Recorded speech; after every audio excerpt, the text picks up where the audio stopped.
wish I'd read some of that. I really do, because that sounds funny. Welcome, folks, to BSTV. We are the TCR Challenge Cup Season 22, and this is Week 7 at Navarra Speed Circuit. I'm Pete Bingham, and I'm joined in the booth by the Adonisly handsome, I'm sure that's a new adverb, the Adonisly handsome Jay Corley. Good evening. Good evening, Pete. Yeah, no, I've not heard that one said about me before. It's probably, you know what? It's a family-friendly stream. I won't go into the other names, but it's good to see you, man, and I hope you are good as well as everybody else who's in chat as well. Yeah.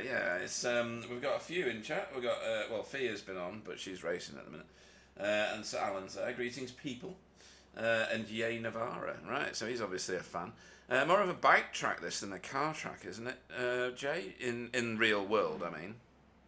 Yeah, there's quite a bit of bike testing that goes on here. Do you get slight bits of like the actual TCR Spain actually visited here recently as well, and you can watch the races on YouTube. They post the whole lot on there, and it was quite fun actually watching the cars that iRacing refused to put into the game racing around in Spain. So yeah.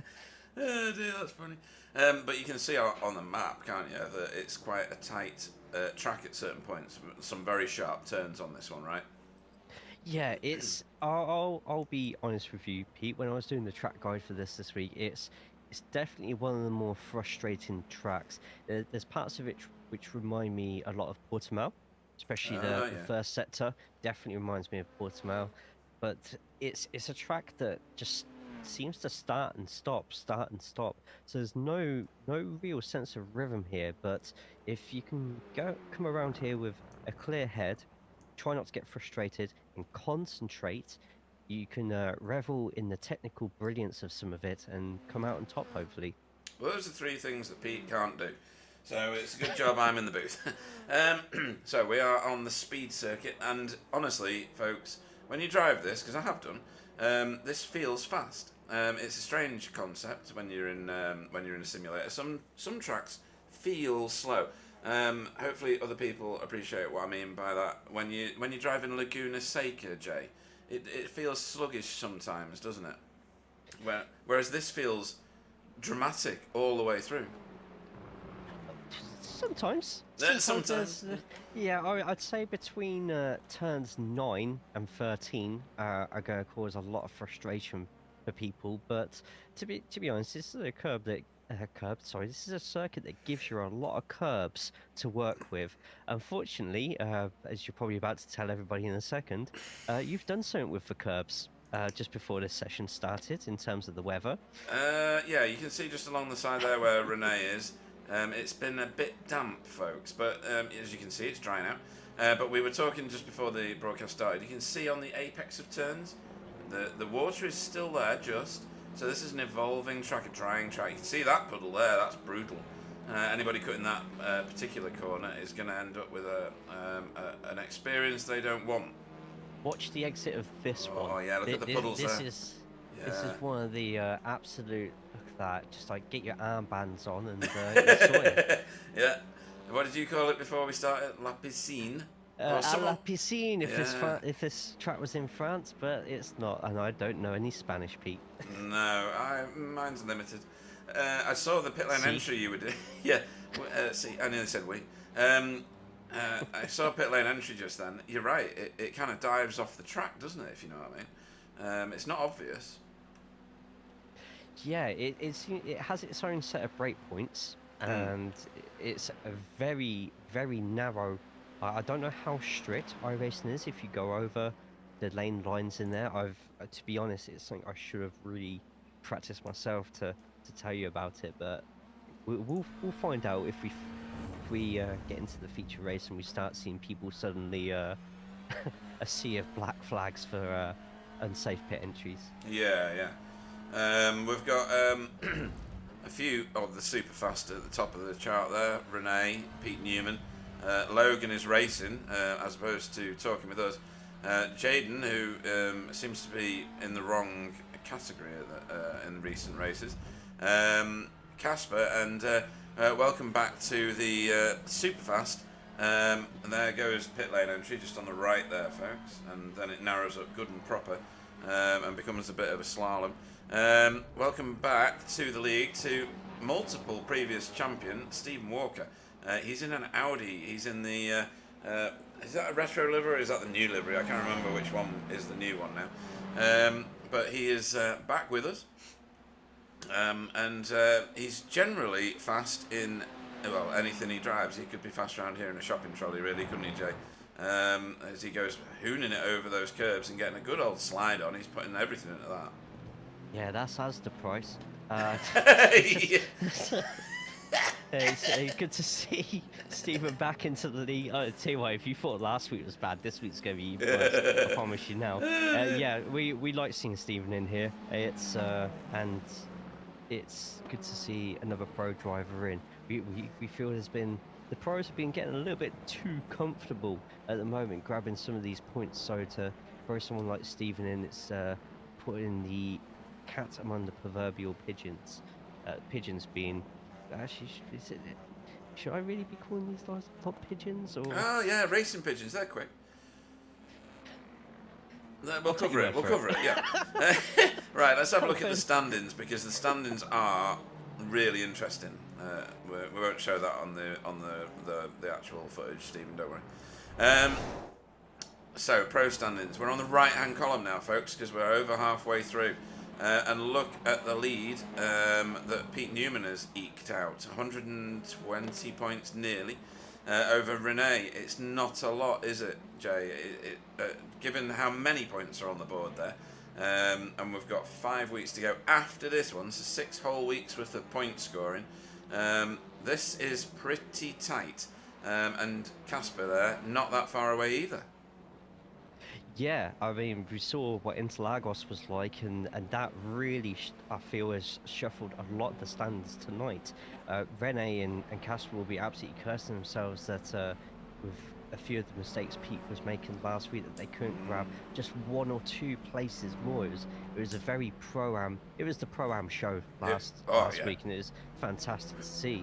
But as long as Pete keeps as consistently high finishes going, and you know, he is extremely good at getting those finishes in. I think he can just eke out a championship win here. Rene and Casper, though, they know what's at stake here, and we know how quick they are. They're not going to let Pete have it easy at all. No, and I think that this championship is open to any of those 3, possibly even Michael Hall. Let's have a look at Pro-Am. Right, this one has it's been chaotic, this one. So, Jaden is currently on top, but he's not on top by very much at all. Like, 31 points is nothing whatsoever. But if you look down the standings, Tamas, Demis, Carl, Pete Van Gool, Tony Walker, Jura Larkinen, and possibly even Stefan, all in a shout for this. That's an enormous amount of people that could have a go at the top spot here. Yeah, you look at a couple of those places, and you couldn't stick a ruler in there sideways to separate some of them. They are literally that close. I mean, you can literally see it there. 2 points, equal points, 1 point. That jumble up in at the moment, the fight for third is brilliant. But like you say, now that we're on the total points for a drop score, if Jaden or Jamie end up missing any more races, then it's this is very easily more than a 2-way fight for this title. Oh yeah, this one is at the minute the one to watch. It really is. It's absolutely hotted up, and they've been shuffling about all season. You know, Carl Hardy was well up there. He was on the top I think after the first race in Pro-Ams. Pete Van Gool has been up there. Well, you can look if you look on the left hand side. Look at all the ones over 1,000, and look where they are now. You know, they're dropped down into 5th and 6th. So yeah, this has the markings of having a right rollicking good time at the end of this season. Right, let's have a look at AM Championship. Fraser Geraghty, we were talking about whether he was in the right category. I think he is, because he's not that far ahead. He's well, you can see it there, folks. You know, 3 points is that? Yeah. This one's hotter than a hot thing on a hot day. Cedric and Chesney fighting it out there for third at the moment. They're in with a shout at the top spot as well. Daryl's still there as well. Flashy. He'd have to do a lot to get up there, but it's not out of the question for David Ayres. You know, this one's got a bit of spice to it as well, Jay. We've been treated this season. Yeah, I completely agree. I'd even go as far as to say that over the weeks as the tables evolved, this one's actually even closer than the pro-ams at the moment. Mm. What a lot of these drivers are going to be aiming to do in the first race is to get within that top 15, get into the reverse grid, and then hope that for the second race it's relatively instant free, and that's nearly a cheat code for some of them. Yeah, Uh, yeah, that's a good like la la that's yeah. good terminology. I like that. That's good. Yeah, I mean, last week was fantastic for the likes of Bull, like and Chesney as well. Like Chesney especially getting that double win there too. It's there's going to be a late twist in this tale for the Yeah, yeah, TCR standings. Can't definitely. wait. And those two you mentioned, Paul and Chesney, they'll be devastated that we rearranged the scores with the drop weeks because look at it, they would have been 1 and 2, you know. So we've got a lot going on here. Let's have a look at the team standings. This one closed up, so Result X Pure Sims lost a bit of ground. They're still in the lead, of course, by a good amount, but they lost a bit of ground to Hydro Race Racing Forces. And then Result Clothing there, still skulking around, only 200 points behind. They're still in with a good fight. And look at that, JC Academy Gold, your boys, 1 point behind Result Clothing. They're doing really well, aren't they? Yeah, it's I've just seen Donny's logged into the session, yeah. so that's the gold with 2 in.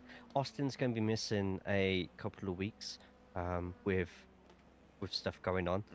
So it's up to Donny and Jaden to try and get those points in. But yeah, it's another one where anybody in the top 4, all it takes is one bad week, Pete, with a team, or a week where only one driver's driving for a team, and it could change everything all over again. Hydro Race, I think, could be a real sort of like dark horse to win this one. They've recently had a really good tactic where all 3 of them drive really close to each other and just don't let anybody pass. It's actually gone quite effectively. It has. It has. It's brilliant. But in the officials, they've shown some really good, solid pace this week at Navarra as well. So this could be a really good one. It's a nice dynamic as well, not just about the single drivers, bit of teamwork in there as well, and joint effort. Yeah, and when you consider that Result X Pure Sims on the top there, I've only got 2 contributing drivers. It's a team of 2. Everybody else, if you look down, team of 3, team of 3, team of 3, all the way down to BSTV, which arguably is a team of 2 because Wobbly's in it. So yeah, it's, you know, they're up against it really. There's only the 2 of them. One has a bad week and you lose a bag full of points. So yeah, let's keep an eye on that one. Driver of the meeting, that changed a little bit last week. Jamie Wilson still on top though. Jaden, with 3 votes, is in 2nd place. And then 2 cars there for joint 3rd, Chesney and Fraser. And then Sir Alan's Safe Driver Award. Check out who's on top. It's loading on my phone. It's loading. It's loading. Oh, of course. Of course. Wow. Like single digit as well in the total. Like, Oh dear. I think we've already got a winner, to be honest. Wow. Like every single championship's close, and then there's Jeff. Yeah. I mean, honestly, that is it. He's not even dropped that many laps. He's missed 1 week, I think, and that's all the difference is. I mean, 8. This has got to be, if he can maintain that, this will be the biggest gap we have ever seen in Sir Alan's Safe Driver Award. And at the end of the season, we'll have to get Sir Alan into the booth with Jeff, because that will be remarkable. Well, let's see how we go. Let's see how we go. Right, back to live running. Up to hearing that. Yeah, 2 right. 4 seconds to go. Anybody think I planned that? I didn't. I don't plan anything. Before we trip across to qualifying, if I can put my teeth back in. Yeah, there's Donny. Oh, just about saw Donny. As we go towards this 15 minutes worth of qualifying, folks, followed by a 20-minute race. Everybody gets a fast repair. Only the one though, only the one fast repair. As we watch everybody start piling out. Everybody's on 30% fuel. Oh, look at that, Jay. That is a busy pit road, isn't it? Good grief. And they're sharing Thir- boxes. 30 cars. Do you remember the last time we were at Navarra? And Yeah. it was the season that it first come onto the service, and it had a very interesting bug with pit boxes. In that somebody's pit box was on the apex of turn That's 12. right, yes. And I think, unfortunately, JB DeJay, Yeah. BSTV legend, was the unfortunate recipient of that pit box. He was, yeah. And I think he had to tow to the pits as well at one point, so he literally towed to the apex of turn 12 during a safety car. It was surreal, and it was actually quite frightening as well, being on track at the time as well. That was a massive glitch, wasn't it? It's flooding back to me now. Oh, that's a nice paint job, isn't it, on Chesney's car? I like that. Oh, have you seen the Audis, by the way? Yeah, I saw one a minute ago. I was trying to get Donny on the shot. So this one's the red and green one, but there's like a gold one knocking about as well. That's a really nice paint. I can't zoom in on this. Oh, I can. A bit more with this camera. Let's have a look as it goes past.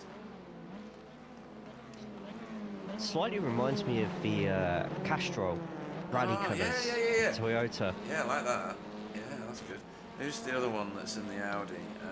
Cedric. That's Cedric. Where are you, Cedric? Yeah, this is the red and black one, isn't it? Yeah, this one's actually quite close to my normal colours. Just a slightly different shade of burgundy and a slightly different shade of yellow. Yeah, this is the one that I thought was gold. Yeah. Yeah, that's nice. Yeah. It's nice offset. Yeah, like that. Right, okay, let's have a look. I think, no, it wasn't Renee. Who was the car that was like way out front? Was that, no? It is Renee. It is Renee. Oh, yeah. Cool. So, he was super quick in practice. Good turn on that Honda there. That was very dynamic, wasn't it? Who do you want to do a lap with? Not just yet. We'll let them get round a bit, get the feet under the table, sort of thing. Who are you going to nominate this week? I think we'll actually go with Renee. So Renee did set a really nice quick lap on practice, and he will definitely be looking at getting some race wins for Cutting Corner TCR. Has had some blinding weeks recently, and is the closest contender as well to Pete's current first place in pro. So yeah, I'm more than happy to have this one as a Renee lap. Right. Well, I think he's coming up to the end of the lap, is he? No, he's couple more corners. Yeah, 2 more corners, 3 more corners, something like that. Good way for me to check how wet some of these corners curbs still are. Like 2, little run, sharp right-hander. This should be. Yeah, this is brutal. This one is so sharp. Yeah, and it doesn't seem to be drying on that outside either. So not. If you end up battling and going too wide, it's going to ruin your day.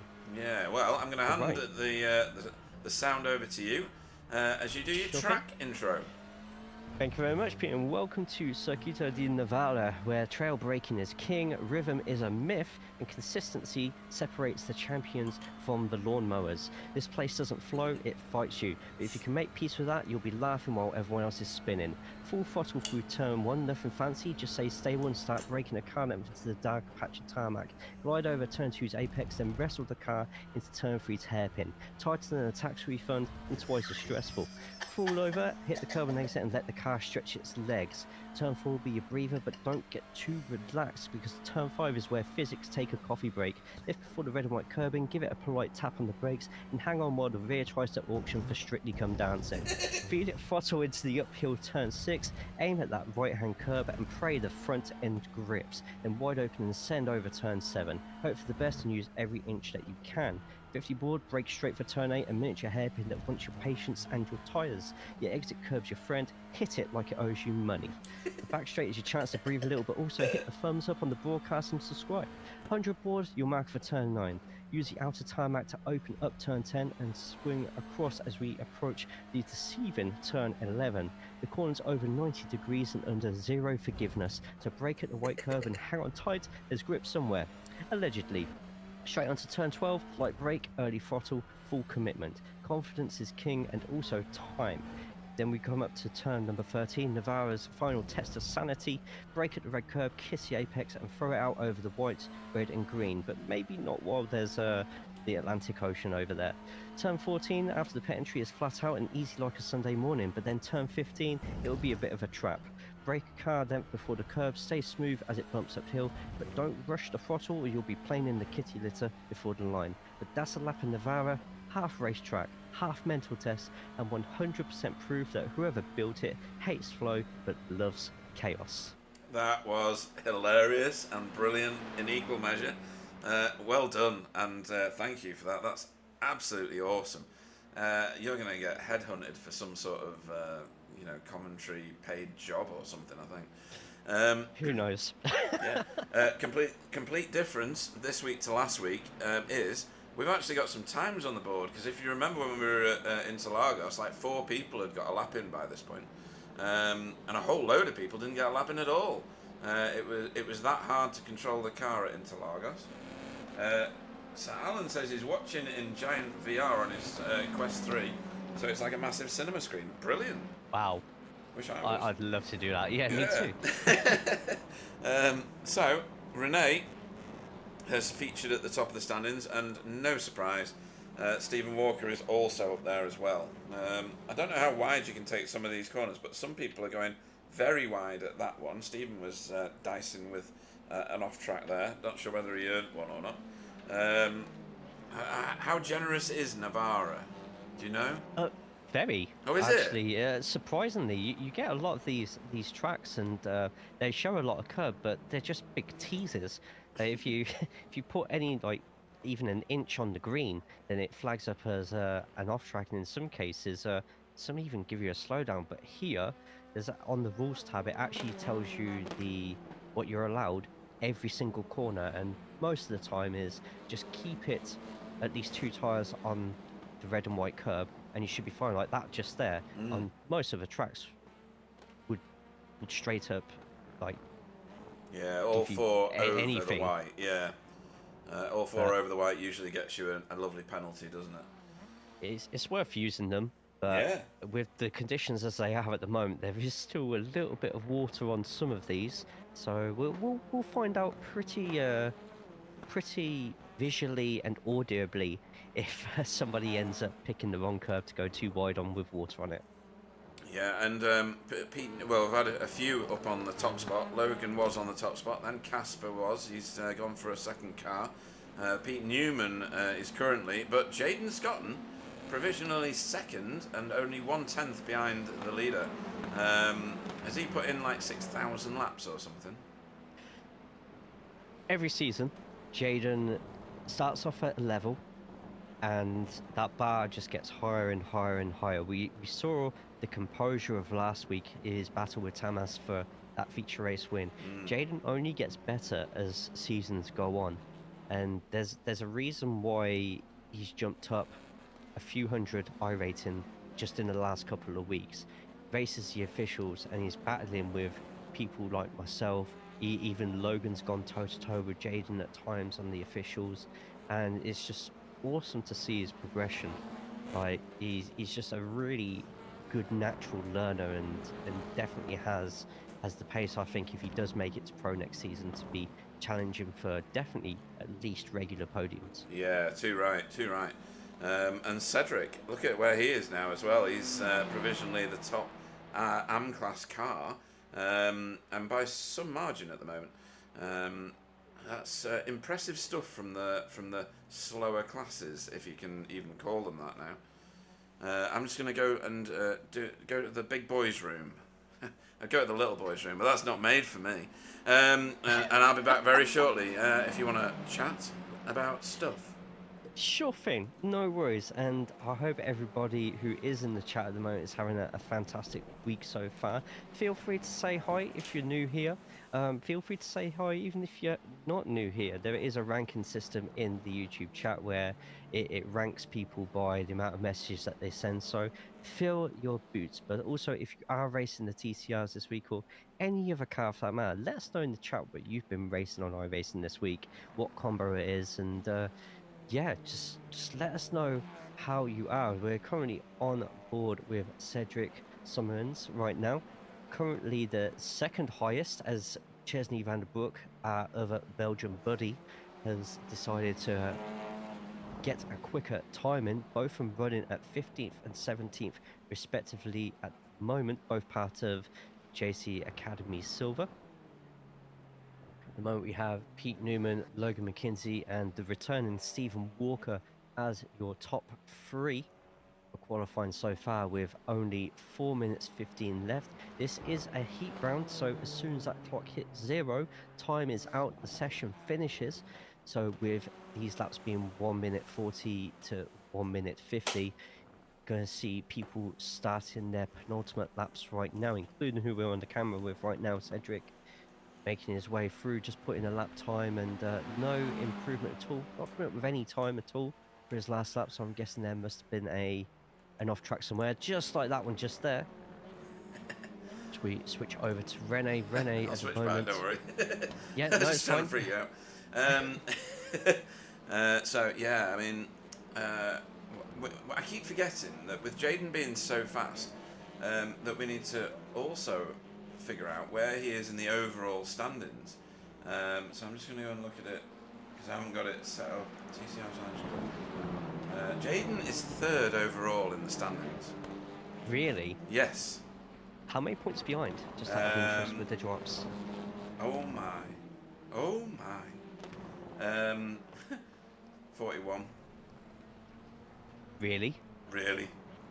This might be the season we see a Pro-Am champion. Can you believe that? Wow, That's remarkable. that is insane. 41 points. That's unreal. That is No, nuts. 31 points. I can't count. Even less. Even Right, less. we won't tell him because that will just put him under a little bit of pressure. And if any of you are watching this right now, don't grass us up and tell him. Yeah. That is gonna be brilliant if he can, you know. Oh wow. Yeah, pressure's on. Great to see Mr. Walker on track, says Sir Alan. Absolutely. Absolutely. Always good to see him back. Yeah. Right, let's see what else is going on. Any other... Oh, Michael Hall, thank you for getting a decent lap.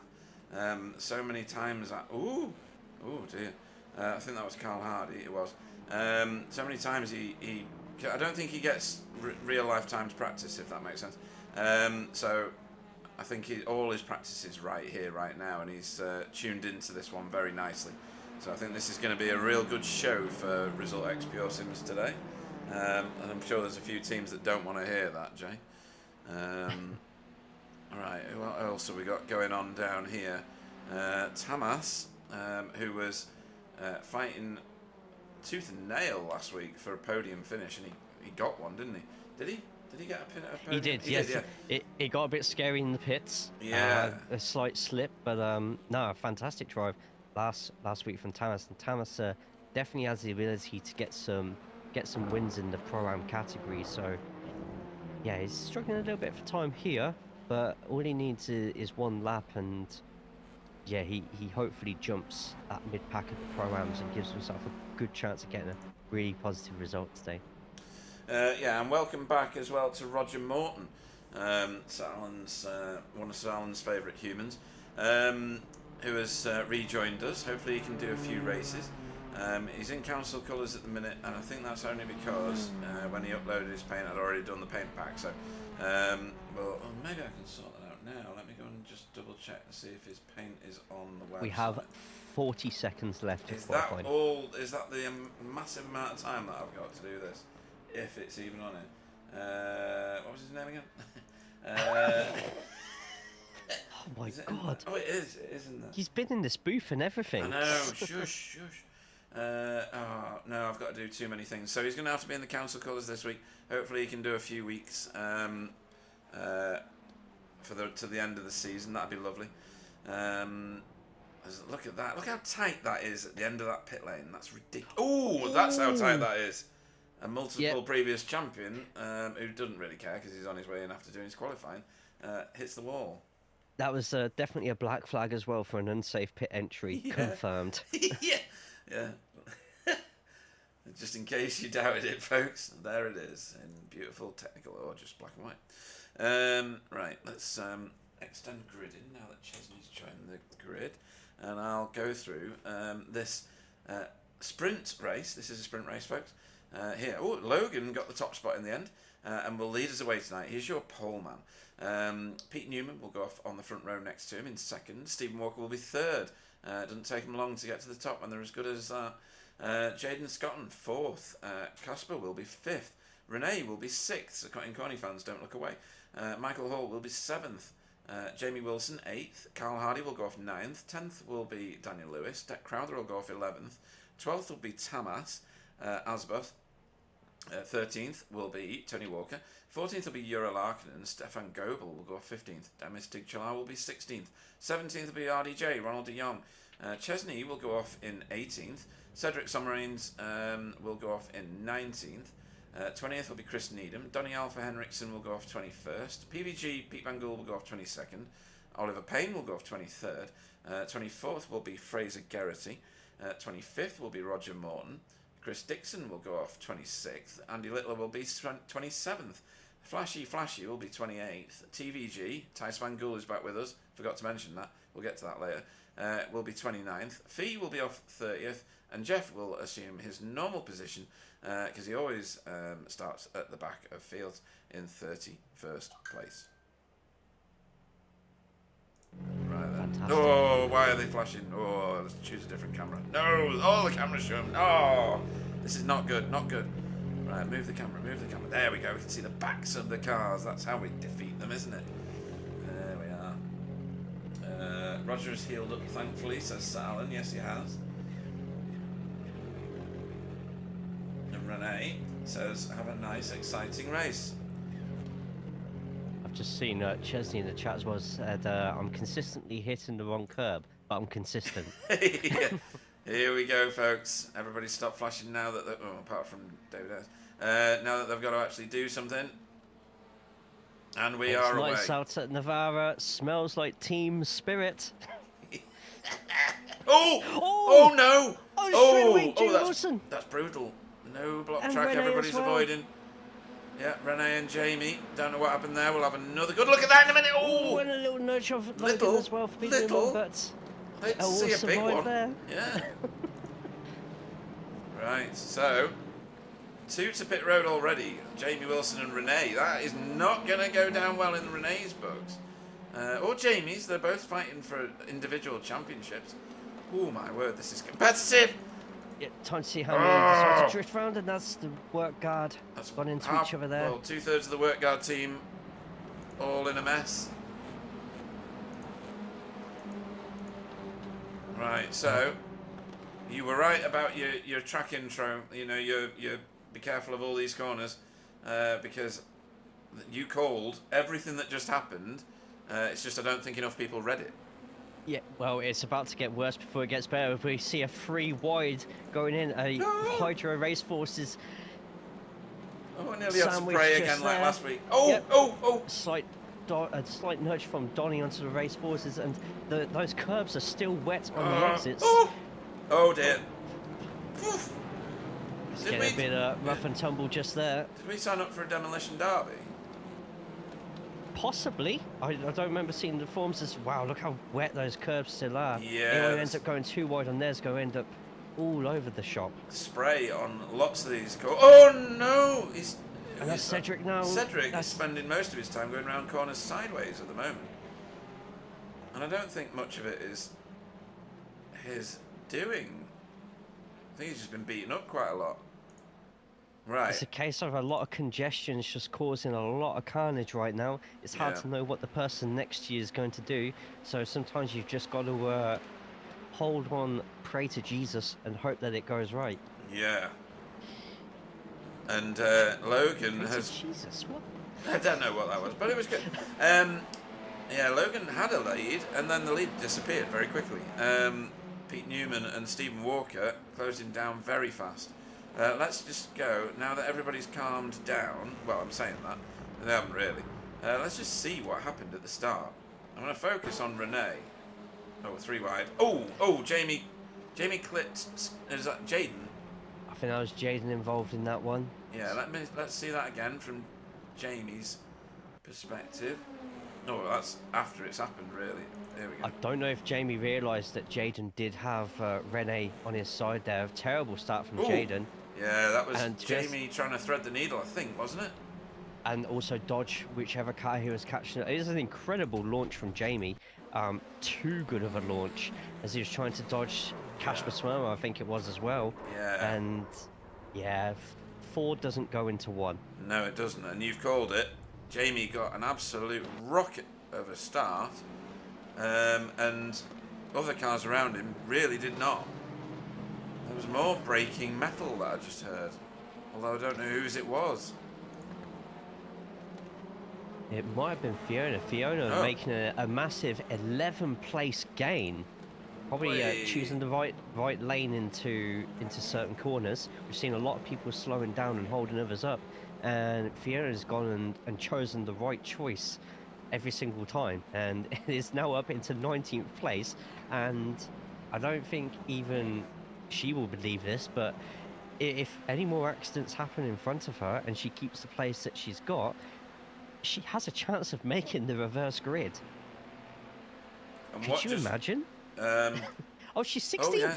She's 16th. She's actually 16th right now. This is fantastic. It is. PVG has just gone to pit lane.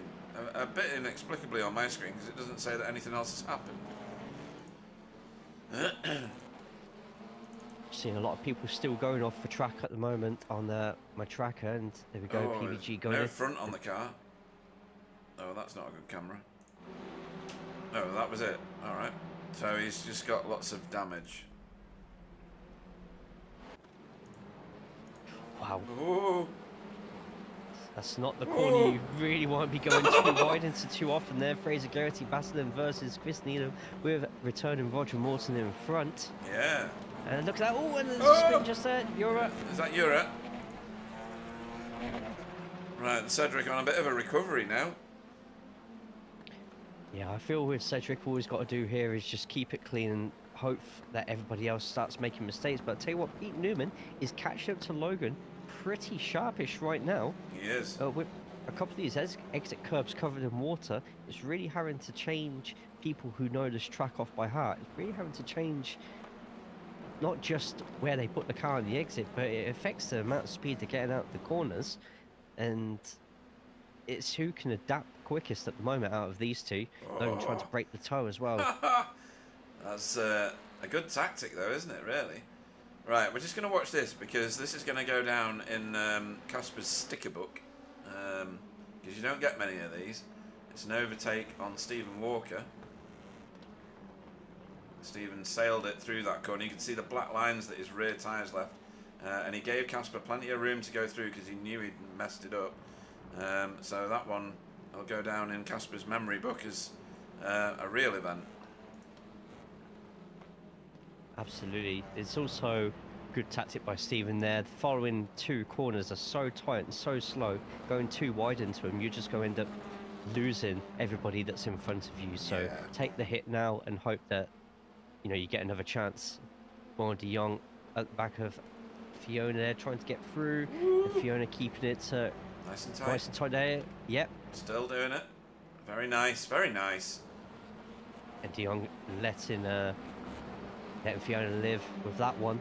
Letting her live, yeah. Let's just hope he doesn't do a J. Yeah. Didn't you say you wiped him out? I didn't quite wipe him out, but I did hit him quite hard. Yesterday on the officials, and yeah, I learnt my lesson. Oh, it's getting close. Yes. Oh, yeah. He's got on the wet stuff and lost a lot of traction there, I think. Nice recovery though. Yeah. Ryder Young makes it the place, but Fiona doesn't lose any more than that and falls back into line with everybody else there. And a few behind Fiona deciding to take the scenic route there. Yeah, there was quite a few actually. Right, what have we got going on here? That is a back marker ahead of these guys. Chris Dixon is the car. He may come into this. He may feature as part of this.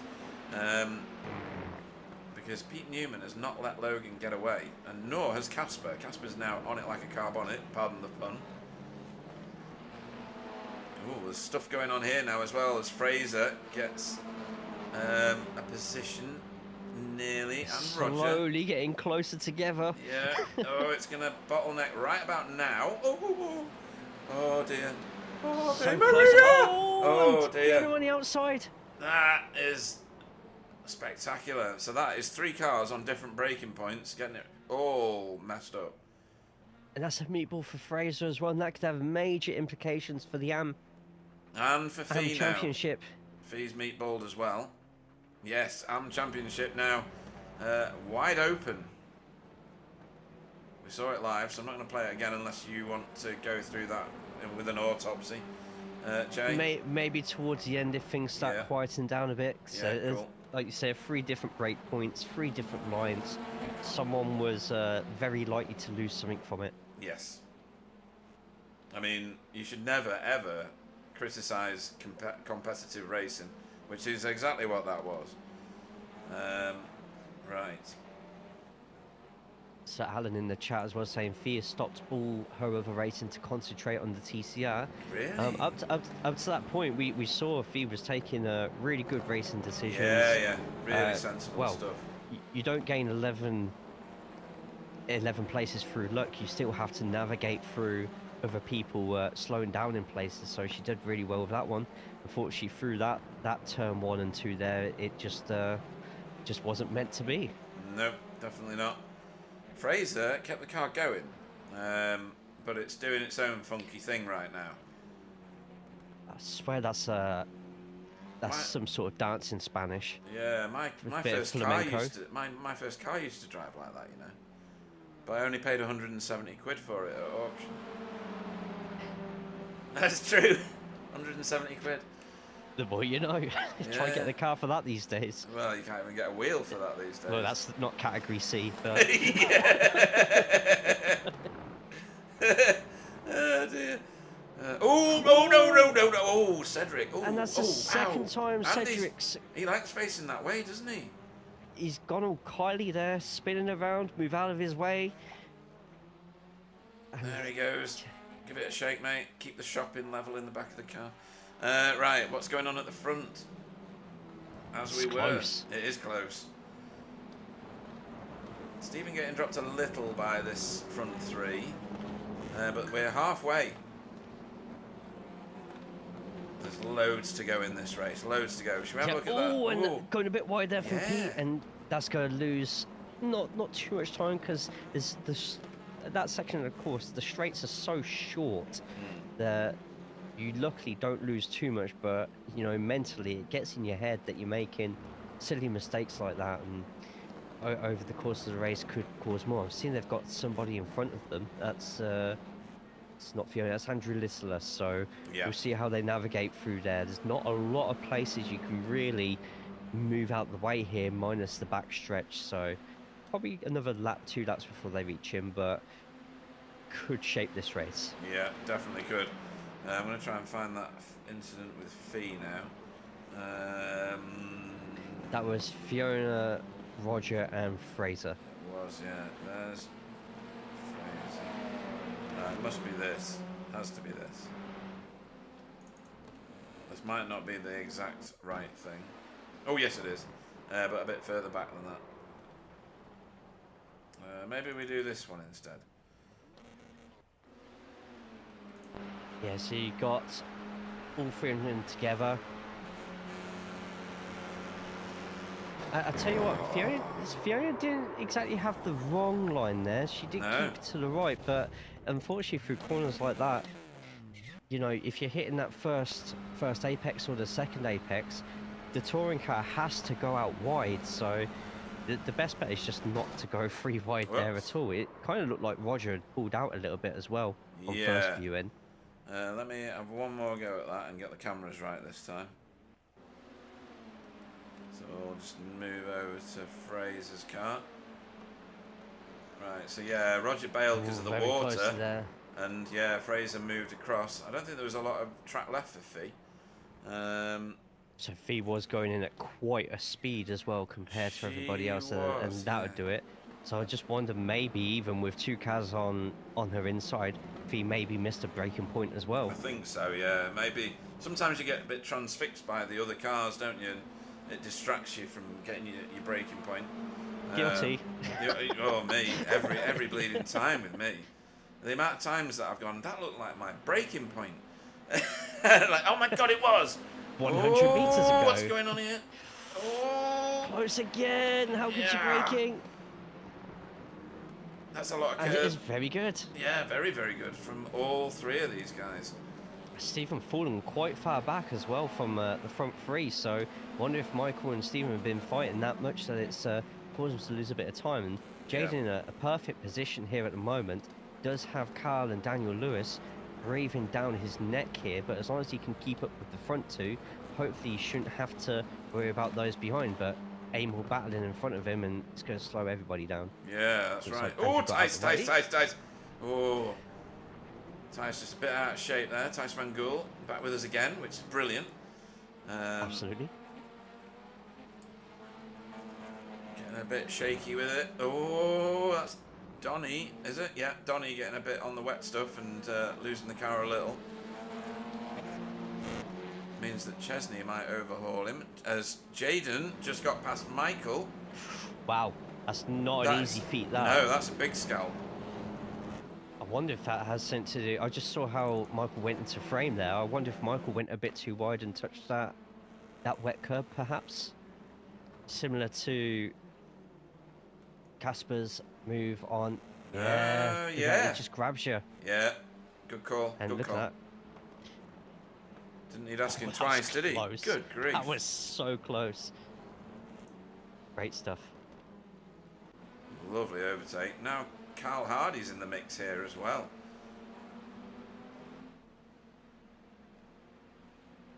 At the moment, Logan McKinsey in front, only, well, less than half a second in front of Pete, and less than half a second in front of Casper. Casper setting the quickest lap of the race so far, a few laps ago, 1:48.851. With the track getting a little bit drier on some of the curbs, expect some of these drivers to start using more of those curbs to open up the corners and get some quicker laps in. But some fantastic racing from the front three, keeping up with each other. No major moves being made yet between all three as Pete. I think that's the closest Pete's been to Logan so far. Definitely. They both missed the apex there to turn number 6, which means that Casper can get even closer. And look at this, it's like actually watching the real life TCR Spain at Navarra. It was this close at the beginning of those races. It's great racing.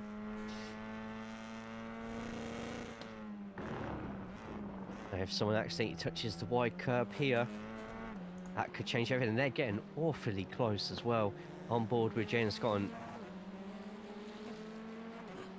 within a couple of feet of Stephen Walker. Michael Hall is actually closer to Jaden than Jaden is to Mr. Walker, if you'd believe that.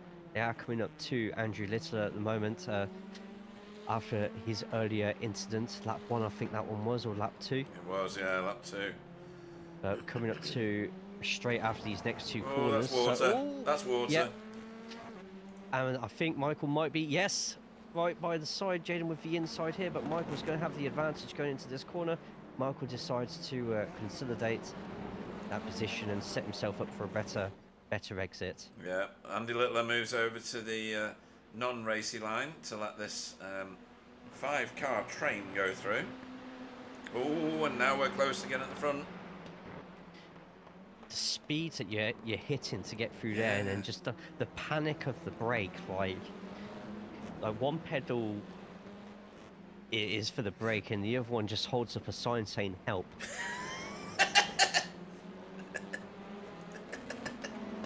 Where are you getting these from? Because they're brilliant. Oh, dear. I have no idea. Oh! Oh, I wonder if Pete just went a little bit too close to Logan there. Can Casper Casper's having a take good a scalp sniff. here? Yeah, there's I mean, battles everywhere. There's battles everywhere all of a sudden. So can we this call going that on. a scalp really? Uh, I mean, he's up there in the championship for a reason, I suppose. yeah. They're right. They do this to me every race. I don't know which camera to use because everybody's like bumper to bumper now. Tell you what, this is getting so close right now. It really is. This is the battle right now. Certain corners, Logan absolutely butchers the two behind him, but then other corners, he's just really not. Yeah, it's actually quite nice to see these really fast drivers proving that they are, contrary to popular belief, human sometimes, and making some mistakes. It's and it just makes it even better for us watching because we're now constantly guessing every single lap. That was a great corner from Pete, to be honest. Brilliant. And Logan knows it. He's gone straight away to break that draft, and Pete just very slowly going across, keeping the wheel as straight as possible. Yeah, because he knows that Logan's going to have to come back. That's the white flag. Barney's got the white flag. Yep, 1 minute 30 left. I'll be honest, I nearly missed it. Yeah. This is the last lap, folks, so whatever Pete Newman's doing, or Casper, they're going to have to do it now. In fact, there's lots of people doing... Great corner from Pete. Yeah. There's stuff going on here. Michael Hall on Jaden. Here, with Jura Larkinen on Roger. But this is really where it's at, folks. I'm going to have to stay with this. They're all going toe to toe, wheel to wheel, brain cell to brain cell. It's already twice what I've got. Logan using all the curb there, while Pete is a little bit more conservative on it. Yeah. I do know that the curbs here are very tough on your force feedback. Pete trying to get into the head of Logan a little bit there. Got into his own head there, Oh, didn't he he? could be getting, a bit wide there, and Casper now has Casper's a on run. him! Is Casper going to give it a go? He doesn't. He tries to go for the safe route there. Nice corner from Casper there, though. That was lovely. Lots of curb, just the right amount. Oh, he's sniffing. Oh, he is. You can only imagine that he's now arguing with himself. Do I go for second or do I consolidate? Oh, he can't now. Oh, too much water on that corner. That's a massive shame. That is. I feel like we just got robbed of an amazing finish, if that makes sense. Yeah, and I think Casper actually could be making a move on Pete at the line as Logan. Oh no, they're just messing about playing. Yeah. I'll tell you what, that could have really have gone so wrong. It really Logan wins race 1 at Navarra. Pete Newman in second, and Casper rounding off the end of that podium.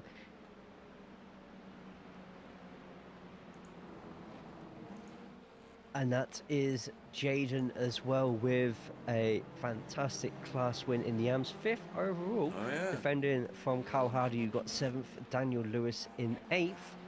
When we go over to the AMS, and we got Chesney Vanderbroek, who's, has he taken the line? He has taken the line, and by some distance as well, to be honest. Yeah, an 8-second lead. Yeah. Getting that 15th overall, and you know what that means when you get 15th overall on race 1. Thijs van Gool doing a little dance over the line. That was cool. David Ayres in 2nd place in AMS, and I'm just having a quick look. And I think that's Thijs who's got 3rd overall. Yep. Thijs van Gool. Third overall, sorry. Well, 3rd overall, could you imagine? 3rd in class for Thijs van Gool. I think that's first podium for Thijs as well. It is. Very fortunate with the instance that did happen in front, but if you survive the instance and just finish, then you've already won half the battle.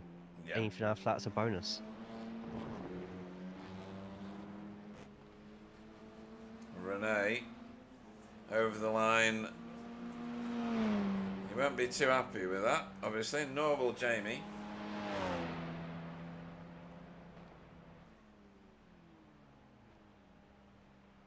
Right, let me run through where they all finished, folks, in that first race, as we go into a short 5-minute intermission here. Logan McKenzie won by 1.1 seconds over Pete Newman, and look at that gap. 0.3 of a second separated Pete from Casper Wow. in the end. Pete Newman for Result X Pure Sims and Casper Smirnoff for Sim Racing School. That is your top three, folks. That's your podium. Stephen Walker finished fourth, a few seconds back for BSTV Esports Pink. The first of our Pro-Ams, Jaden Scotton, was across the line. If I can put my teeth back in, I'll try again. In fifth place for JC Academy, but a class victory again for Jaden. Michael Hall finished sixth for Result X Pure Sims. Carl Hardy was second in class, seventh on track for Result Clothing. Daniel Lewis was eighth and third in class. Gets himself a podium there, well earned one as well for Blade Designs SRL. Thomas Asboth was ninth for Spin and Toe Motorsport. Deck Crowther 10th for Blade Designs SRL. Blade Designs have had a good race. Excuse me. Yeah. Stefan Goebel finished in 11th for VTS Esports, with Tony Walker finishing 12th for BSTV Pink. That's a good result as well. He had quite a controlled race, Tony Walker. That was good. As did Demis Tictular in 13th for Hydra Race Racing Forces. Donny Alpha Henriksen for JC Academy Gold finished in 14th. Chesney got yet another class victory in AM class, finishing 15th overall for JC Academy Silver. Well done to him. Ronald de Jong, RDJ, 16th for Hydra Race Racing Forces. David Ayres, Flashy, finished second in class, 17th on track for Safeguard. Chris Needham was 18th for Air Smart Racing. I can't find my button. There it is. 19th, Thijs van Gool with a third place, a class podium, in only his second race with us, and 19th on track. What a great result that is. Euro Larkinham was 20th for Hydra Race Racing Forces. Roger Morton back with us again for 21st tonight for Result Clothing. Good race. Cedric Somerains did a lot of spinning around in 22nd there for JC Academy Silver. Oliver Payne, 23rd. Jeff Saunders, 24th, always makes his way up. Fraser Geraghty, 25th. Then the unfortunate, well, didn't even get to turn one incident. Renee in 26th there for Cutting Corny TCR team. Sorry, Fraser Geraghty for Insignia. Renee for Cutting Corny TCR team. Jamie Wilson, 27th for Team Chimera. Andy Littler was 28th for Work Guard by Result. 29th was Fee for Work Guard by Result, and their teammate Chris Dixon was in 30th. Consistent performance from Work Guard. And then Pete Van Gool, 31st classified, 10 laps down for Result Clothing after an incident in the race. Nice. I've just seen in the driver's room in Discord, PVG calling it a night due to hardware issues. Oh. So after that retirement, just jumped straight out, unfortunately. Well, that's Hopefully, weird. Yeah, because I saw him pit and there was no incident, so I was like, "Why is he pitting?" And that explains all that. Second podium I got, says Thijs van Gool. Oh, he got one in the Laguna. Oh, okay. Ah, nice. All right. We mistake apologise. then. Sorry about that. Yeah. We apologise. Slightly apologise. Well, only a little bit. Yeah. Let's not go too far. Right. Let's see if Roger will do a pit lane. Oh, Stephen surely must do a pit lane practice. He's only got 1 minute and 40 seconds to get round, which I think he probably will. Where is he on track? Don't know, because he's not done a full lap yet. 1 minute left. Yeah, they'll get an opportunity to. Jura's the furthest forward at the moment, and he's just in front of him anyway here. So, yeah, it's a horrible pit entry. It's one I didn't really think of really mentioning too much beforehand until I saw it as we started broadcast. Yeah. Kind of similar to that early cone on Road Atlanta.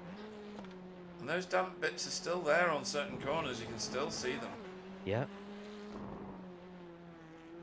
They won't cause as much chaos as the first race, but they'll definitely adjust your speed coming out of the corners if you're neck and neck with somebody. Well, we saw it grab the wheel on a few cars. Here we go. No, we're not. And yours not. Maybe Stephen might. Yeah, here we go. Stephen will. So into pit road, suddenly tightens up on you here. At the curb. Yeah. Oh, water just there. This is where he smashed into the wall before. He won't do that again. Nice. But it's tight, isn't it? Yeah, it's definitely going to cause a couple of problems if we get the unfortunate incident of more than one person pitting within a second. Yes. Everyone's going to have completely different braking points to that. and the battles, if people go in at the same time, could possibly get nasty. Yeah, yeah. So just a reminder, this is going to be a 40-minute race that we're heading into right now, folks. A pit stop is pretty much mandatory. Fee did a no-stopper last week into Lagos, but that is an extraordinary effort. I'll just extend gridding while I run through the grid. Right, so Chesney will be your poleman. He finished 15th in the first race. We are on a reverse 15 grid. So your poleman is an AM-class driver. Donny Alpha Henriksen will go off on the front row next to him in second. Demis Digichalal will be third. Fourth will be Tony Walker. Stefan will go off fifth. Deck Crowther off sixth. Thomas Asboth off seventh. Daniel Lewis off eighth. Carl Hardy, the pieman, off ninth. Michael Hall off 10th. Thankfully, I can't see the flashing because all the number boards are in the way. Jaden Scott off at 11th. 12th will be multiple previous champion Stephen Walker. 13th will be Kasper Smirnoff. Pete Newman will go off 14th. Logan will go off 15th. He was your winner over the first race. 16th will be Ronald de Jong, RDJ. Flashy goes off 17th, David Ayres. 18th will be Chris Needham. Tice Van Gool, TVG, will go off 19th. 20th will be Jura Larkinen. Roger Morton off 21st. Cedric Somerains off 22nd. Oliver Payne off 23rd. 24th will be Jeff Saunders. 25th will be Fraser Garrity. Renee will go off 26th on a recovery drive, as will Jamie Wilson in 27th. Andy Littler off 28th. Fee will go off 29th. Chris Dixon off 30th. And PVG, I don't think he is joining because he's not on the grid at the moment. We're only waiting for Pete Newman to join the grid now. I mean, we obviously hope that PVG will join, but I doubt it given his technical issues. Oh my god, the whole grid is flashing. What is this? Oh dear. Can I give them all a 1,000-point penalty? I don't know. They're kind of... But they'd all be at the same... Yeah, same distance between them both, so... You know, you can, but... Right. Anyway, 1 second to go. Everybody suddenly stops flashing, or they should. And we are racing in this feature race. Ooh, that was a weird Couple camera of slow change. starts in there. Ooh, what's going on here? Further back with Casper.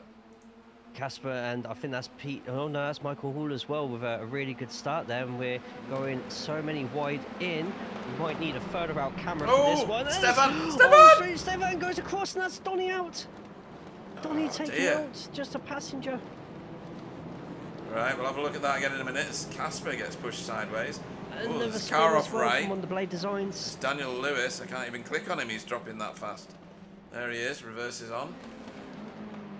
So the front three have managed to get away, and the rest of the rabble come behind. Good grief. I do hope that... Oh, Stefan's had to go to the pits. Donny has had to go to the pits. Donny is completely out the session as well. Oh, is he? Unfortunately, Wow. so retirement. Unlucky. Oh, so unfortunate to see. It is. I'll be interested to see what happened to Stefan. To be off track on the inside. Wow. Oh, I didn't know which one to look at. I didn't know which one to look at.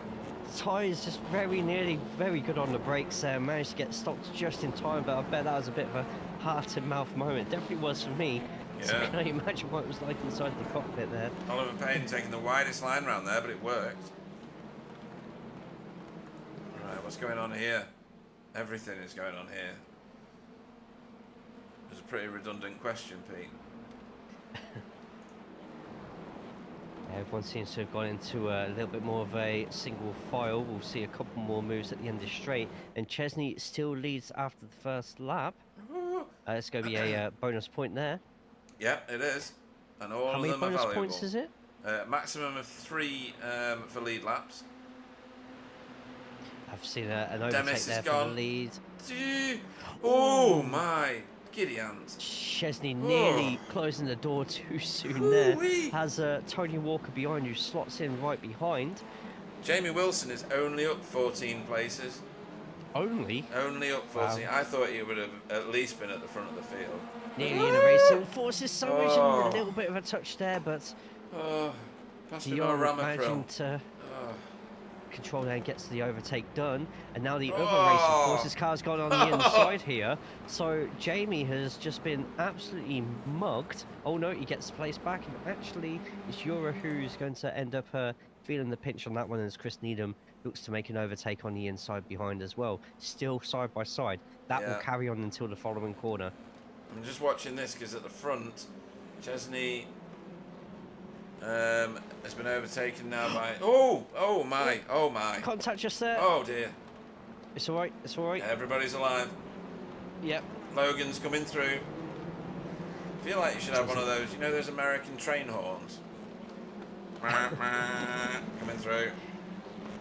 I was thinking more one of the old klaxons or something like that. Yeah. Look at that. What an overtake. I'll just go right instead. It's fine.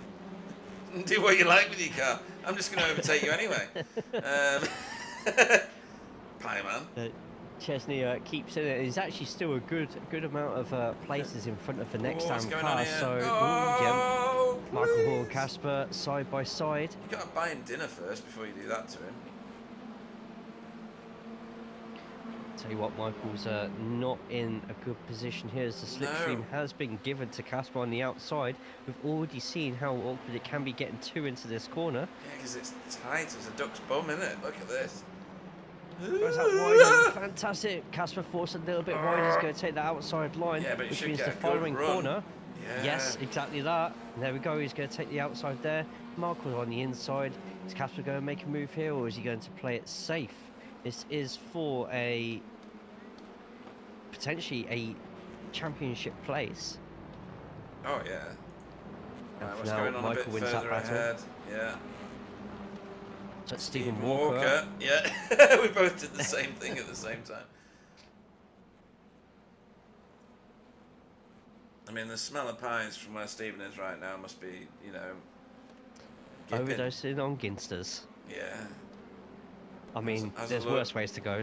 True, yeah. Death by pie. Right, let's just have a look at what happened to Stefan. Oh my, that's too late. Hang on. Let me try that again from where he actually left the track. Let's try this one. Here we go. Oh, he gets tagged. And then he's a passenger. And then he takes out the person that tagged him. Really? That's kind of poetic, I guess. But, you know, it was Donny, wasn't it? Yes. Yeah. Just looked like that case of getting free into one narrow part of the track. Looked like the tiniest of touches, but sometimes that's enough to destabilise the car. Yep. Then you add the grass. Thomas Asboth has got the fastest lap. No, he hasn't. There is now a 149, and now it's Logan at 149.1. Oh my word! So people are only getting quicker and quicker, and with a few extra gaps being made here as well, it's giving some cars a little bit of space to use the slipstream and not get too close to opponents to keep that momentum up at the same time. Oh, evening to Freddie. Freddie Van Eekhoven's on the chat. Even Freddie. Yeah. Shouting for, obviously, Hydro Race Racing Forces. Demis Tuchel out front right now and building himself a little bit of a gap. But the mega fast Tony Walker is tracking him down. So let's see how that works out. This is a silly bit of track right now. This bit here. Going a bit wide there. Jamie Wilson taking advantage. Look at him go. Audi power. Look at him go. The Honda did have the outside line there, using all the curb. Yeah. See Rene in the background as well doing the same thing. Yeah. Rene on a big recovery drive himself. Jamie Wilson up 14 places. Is he fuel saving or not? We won't be able to tell. He's in the perfect position to do so, though. Yeah, he if is. he thinks that the group in front is quick enough. But I think Jamie will try and nab a couple more positions. Though he does have Casper and Michael in front of him, who will happily spearhead into the field in front. Oh, Oliver Payne. Oh no! What's that? It's a meatball. That is a meatball, and a big one too. I Let's have a look at what happened to him. Right. Oh, it's already happened. His car's crabbing already, isn't it? Oh, and then that happened. Oh, yeah. Yeah. Oh, yeah. Right, so can I see that? Looked like there was an incident on the corner before, so I wonder if someone's dove in. Right. Oliver does stream on Twitch, actually. I'll put the link in the Hang on, this is YouTube it. chat so you might be able to see from his point I of think view. this is it. What? He just stopped? Maybe, yeah, maybe we need you to have a look at his stream if you don't mind. Is that... Sure. It looked like he just stopped inexplicably. I'm sure he didn't just stop.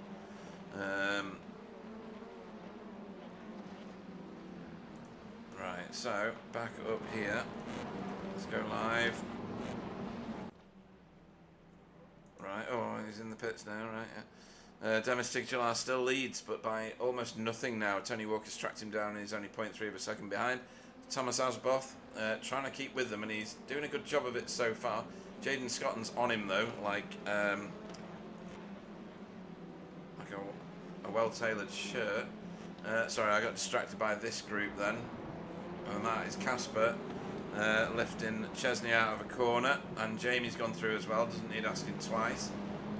Chesney doing a good job of limiting the damage with all these fast cars coming through. All Chesney needs to do is just keep it clean, and that's a win in the bag. He has a humongous gap at the moment between him and the next AM car. Just have a quick look who it is. Fraser. And it is Fraser, but Fraser is making a headwind through the group as well. Plus 7 places. Yeah, it's good. Up in 18th overall. He's kind of shadowing Renee. He's kind of following Renee through all the corners. Which is a bloody good tactic if you ask me. Find the fastest guy on track and follow him. The battle for the lead is 9 cars deep at the minute. 1, 2, 3, 4, 5, 6, 7, sorry, 8 cars deep. Soon to be about 12.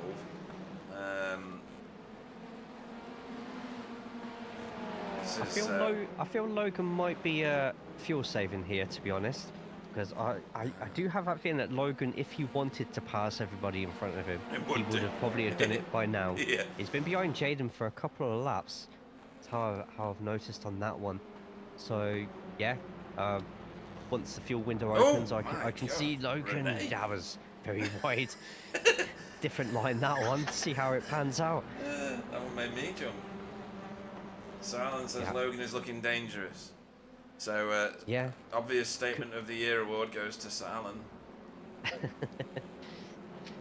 Jaden taking the inside line just there, and Logan not able to get through, but Logan will. Oh, Logan's getting pinched to go onto the inside here. Yeah, by Carl. Carl probably trying to... Carl was probably trying to get Logan to dive on the inside there by giving him no other choice. Yeah. Manipulate the traffic and the lines. Good tactic by Carl if that was the case. Right. Oh, here we go. First taker. Undercutting is going to be a very good strategy here, but now Logan and Jaden have a clear track in front of them. Keeping a watch to see if anybody gets a black flag for a unsafe pit entry. Good point. Yeah, because that is entirely a risk at this track. So the first two have got themselves a gap now that Tamas made the gap going to pit road. There's a couple in the pits, 3 of them in the pits. Tamas, Casper and Cedric have all decided to bail.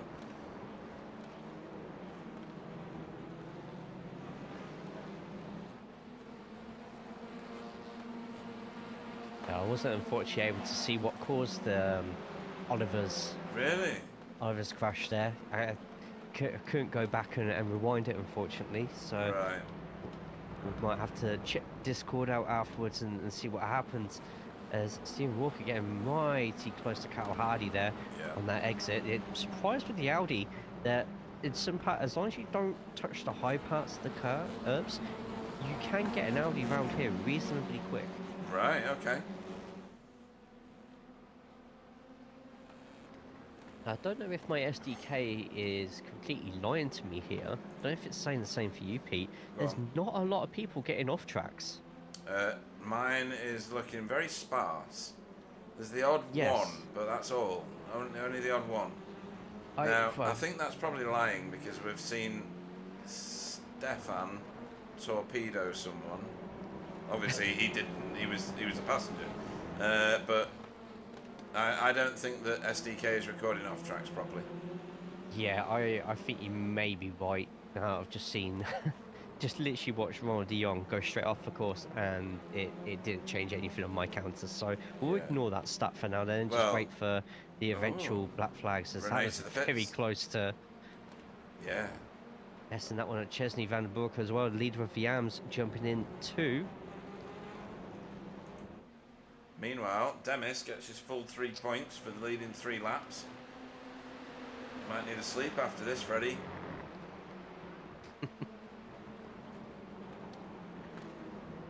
There's a great corner there from Tony. I wonder if Tony is willing to try and fight for this lead, or if he too is going to try and get a little bit of fuel saving in. The leader's currently running 149.7s. Everybody in the group has to do the same. Yeah. We saw last race a couple of people in the 48s, so I'm just having a quick look down to those, especially Rene, to see what Rene's run. Rene. We'll have to wait till next lap for that one, because he has recently gone into the pits. Yeah, I suppose. There's still quite a big puddle that a couple of cars went splashing through further back. So the water is still a feature as Stephen lifts Carl Hardy out of that corner and gets it done. Really good pass there. Yeah, very nice. And controlled. Both gave each other enough space as well, and Stephen goes through and Carl doesn't lose too much momentum from it afterwards. No, and Stephen's not that far off Logan, or as we now know him, Legend McKinsey. Yes. It'd be interesting to see if Logan's going to carry on with the fuel saving, or if he feels that he's going to be under pressure to make a move now that he's got a realistic challenger for the pro race win there. Oh, Tyres inventing lines there. Yeah. And Tamas gets through without incident. Nearly cuts up Fiona at the end there, but Fiona and Tyres keep. That's a lot of water there. Way. If he wants to dry her tyres. Ura's already in the pits, so a lot of early takers this time. So anybody new to watching this, pro cars, such as we have with Stephen, have blue number boards and windscreen banners. That highlights a pro car. He's got yellow writing because he's an ex-champion of the series. Demis has got green banners and white writing because he is a pro car. As is Tony Walker right behind him. And then AM-class cars, if I can find... where's he gone? Chesney. Chesney's got orange banners. That gives him the moniker of having an AM-class car. And those are our 3 classes in this field. And all 3 classes have pretty much been battling with each other all over the track tonight. It's been really cool to watch. It has. Really good. Ooh, I thought we were going to get a dive just there from Tony, but he's decided not to. That's probably him trying to push Demis, being like, can you please hurry up? We have a 12-car battle for the lead here. Or, sorry, more realistically, 10. 2, 3, 4, 5, 6, 8. Yeah, 10. Yeah, and that's double digits for the lead. Oh, here he 4 goes. pros, and that's Tony had enough. Yeah. Now, if Jaden gets a good corner out of here and Demis doesn't, that's a lot of spare track for Jaden to possibly get a good run on here. And I think Logan's had an even, well, of course, Logan's had a fantastic run out of there. Fraser to the pits as well. So I think T did that because he feels faster than Demis. Yeah, I'm surprised we didn't get even more going into the pits. And look how much... That's already 3 car lengths that Jaden's had there. He's right up the rear just there. And Logan would have had Did you just say right up the more. rear? Yes, because he is right up the rear of the car. Of the car, Pete. The car. Oh, there we go. We're family friendly, for goodness sake. We were. We were. It's not like I said, like, he was going...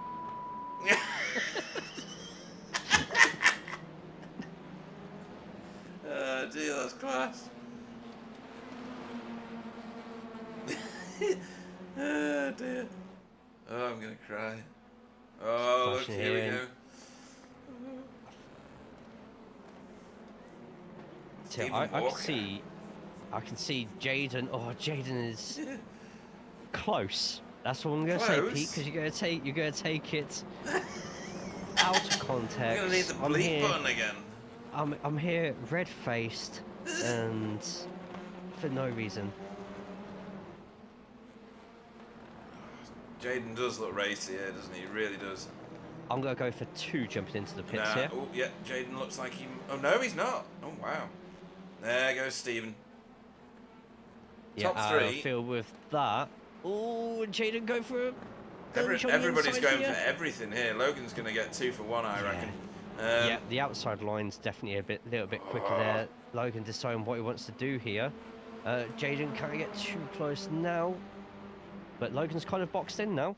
He's not going to have anywhere else to go here. Jaden's going to... That's very close.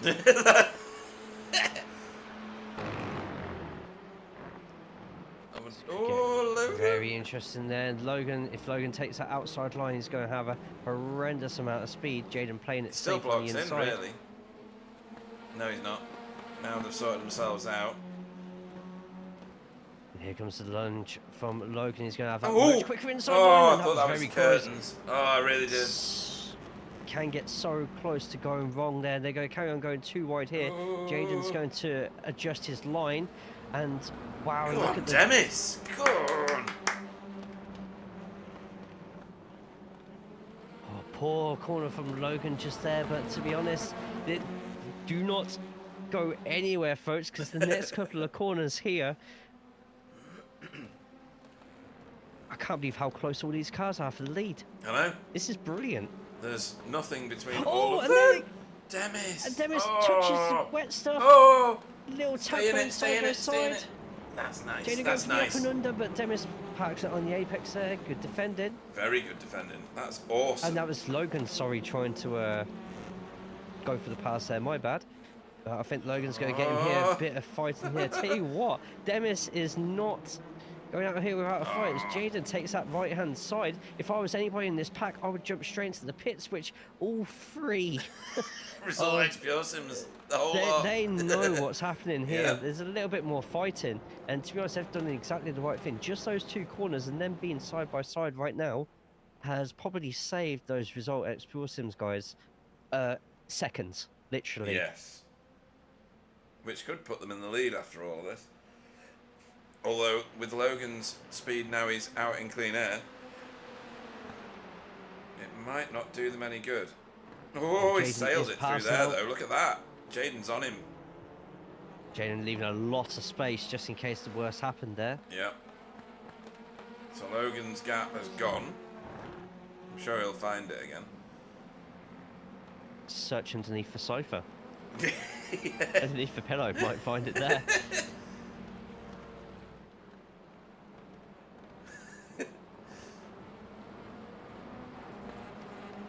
Why is that pit lane entry box got a black... Oh, it's David Ayer's got a black flag. It's bound to happen to somebody eventually, to be honest. It is that nasty of a pit entry there. Oh, I thought he got it for flashing his lights on the way into the pits. I was trying to cover for you there. Oh, okay. Right, Have a close Stephen. battle just here. Yeah, found Pete Newman straight after the pits. And this is a rivalry which is seasons and seasons in the making, and we get every single season these two are on track, always around each other's pace, always fighting it out. But look who's And right behind them. Pete. Look who's right behind him. Tony Walker. Stephen's brother. From one Walker to the next.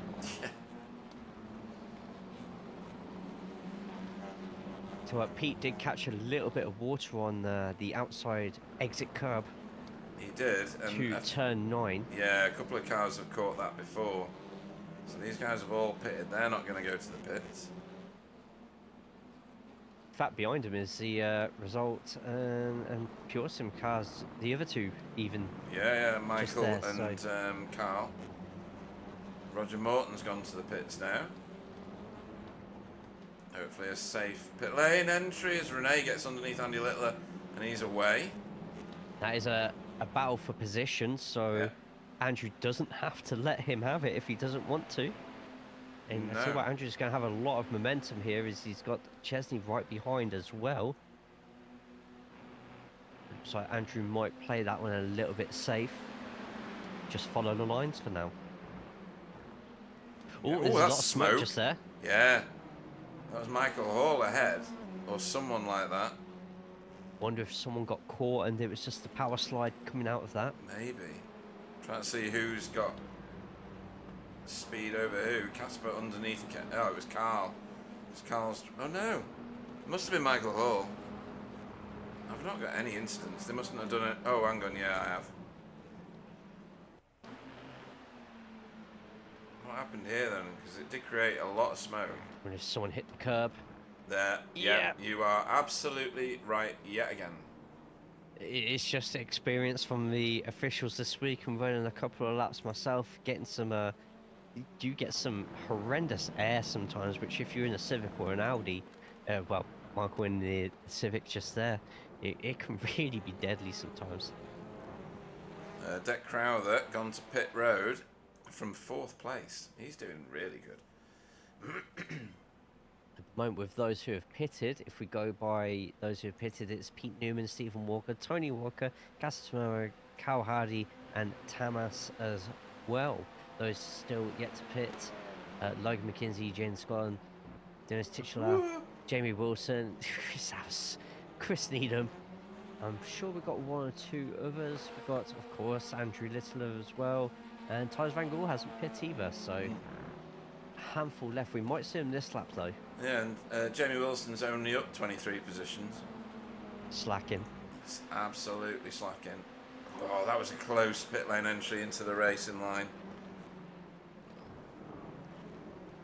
It's good when you come out and, you know, you see a whole huddle of cars going, well, you'd prefer them to be behind you, obviously, but it means you're still in contention.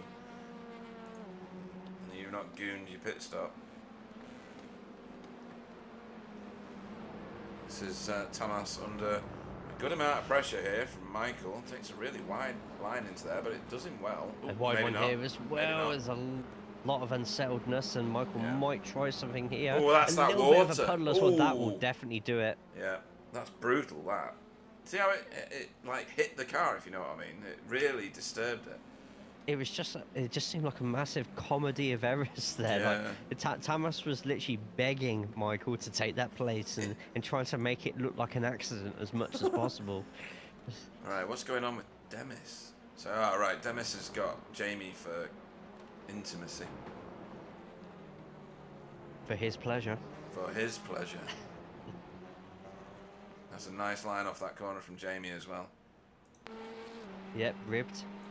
Ribbed.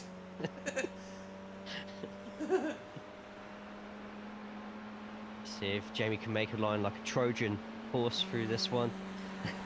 I'm trying to come up with rubber-based jokes, but it's... Ew, I thought he was going to go then.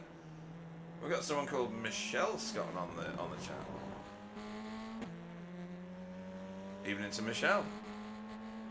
Good evening. Jaden, you're smashing it. Some fantastic driving. Yep, so far so good for Jaden. Jaden's still yet to pit. For Logan, there is Jamie who we're on board with right now. I think it was Chris behind him. Yep, Chris is the last one of the top 5 who haven't pit. Look at this. And that is a very close view of that Hydro race sponsor, and a little tiny bit of a tap there. Oh, he's got him now though. Surely he's going to do the undercut. Has Jamie been watching supercars and NASCAR over the last couple of weeks? See Jaden and Logan in the foreground there, just disappearing. That's Jamie's corner now. Yep, more these two battle, the more it's going to help the likes of Logan and Jaden. Jaden just has to keep it behind Logan now, and he can get himself a really good solid finish. Jaden's still favourite for getting that Pro-Am win today. Right, are we going to see pit stops? No. Are we going to see pit stops with these two? Possibly, but probably not yet. Oh, wow. that was a late decide to surf and down. It's like, should I? Oh, here it comes. Yeah, I'll freak him out. Don't worry about it.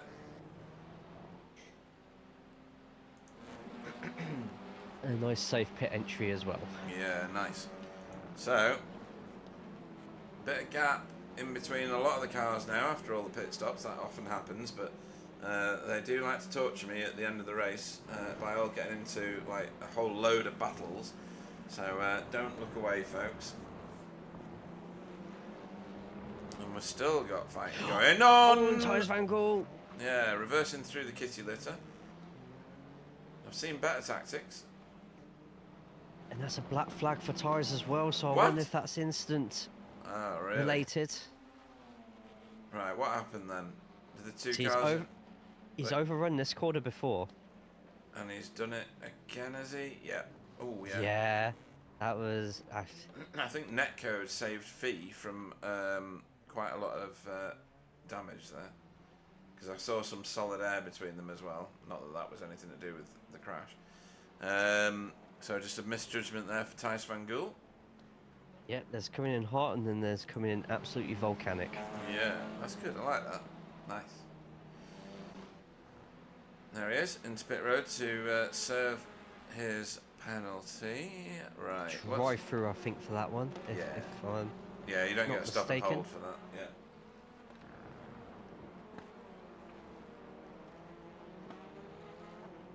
I'm impressed with how close Jaden's still keeping to Logan. Oh, there we go, into the pits now for Jaden. I presume Logan will probably jump in next lap. Be interesting to see how close Jaden comes out with Pete Newman and co. Yeah, Jamie Wilson In fact, I'm having a also quick look. into the pits. Doing it right though, staying in the main lane until 2 boxes away from his pit stall. Boxes the car. Watching Pete Newman was about 10 seconds away from Jaden. I think Jaden could potentially come out in front of Pete here. Same with Jamie. Got Pete down the straight, 4 seconds. Oh no, I think he's going to get in front. Yeah, they're carrying he speed. should get in front. Yeah. He's Jaden's watching out, but he's going to get Tony Walker. to speed. Here comes Tony Walker. Whoa. And this is going to be close. I think Jaden's just got it. Whoa, Tony coming in hot on the outside. Yes, no, yes. Ooh, little tap. Jaden has that inside line. He uses all that exit. And we got ourselves a fight. Yeah, we do. Told you, folks. They don't let me have any quiet time. Oh, Jaden getting slightly in the way there, but they're all still in it. I think I don't speak for everybody when I say. And now it's up to Jaden with fantastic first stint there. Now his main... Oh, Tony's gone wide there. Wow, that was a little bit wide. And I tell you what, with Casper sticking a nose in as well, that's only going to hinder Tony here. Yeah. Jaden owes Casper a bit for that one. Yeah. Tony's got it all sorted out now, though. His car's back underneath him again. This is high enough. Deck Crowther and Demis. Demis was right at the front before, so let me have a look, see if his pit stop was slower. No, his pit stop was good. Very good. So Demis did lose a couple of places, was caught in a lot of battles whilst those other cars did pit in a little bit earlier, so it may have been undercut by a couple. And tell you what, Deck is definitely giving him a run here. Logan finally going into the pits, and tell you what, this could put Pete Newman in the lead, to be honest. It is going to put him in the lead. Going to have Stephen Walker as well, and we've seen a three-way battle between Stephen Walker, Pete Newman and Logan McKenzie before. I know, yeah. I think it was Suzuka off the top of my head. Yeah. It is brilliant. Stephen coming in hot. Hot. Wow, so hot. That's racing, folks, right there. That's called precision driving from Stephen Walker. And now it's up to Stephen if he wants to fight for this second place with 8 minutes to go, or if he thinks Logan is realistically quick enough to somehow catch up with Pete Newman here. This could get really close, depending on how these two want to act. They're just going to race it, because neither of them are in the championship running. This is just they're here to enjoy the racing and to race hard, so we're going to get a spectacle, I think, folks. Yeah, and Jaden and Tony are just as close as before. Casper right behind them as well, uh, in the background of the camera just there.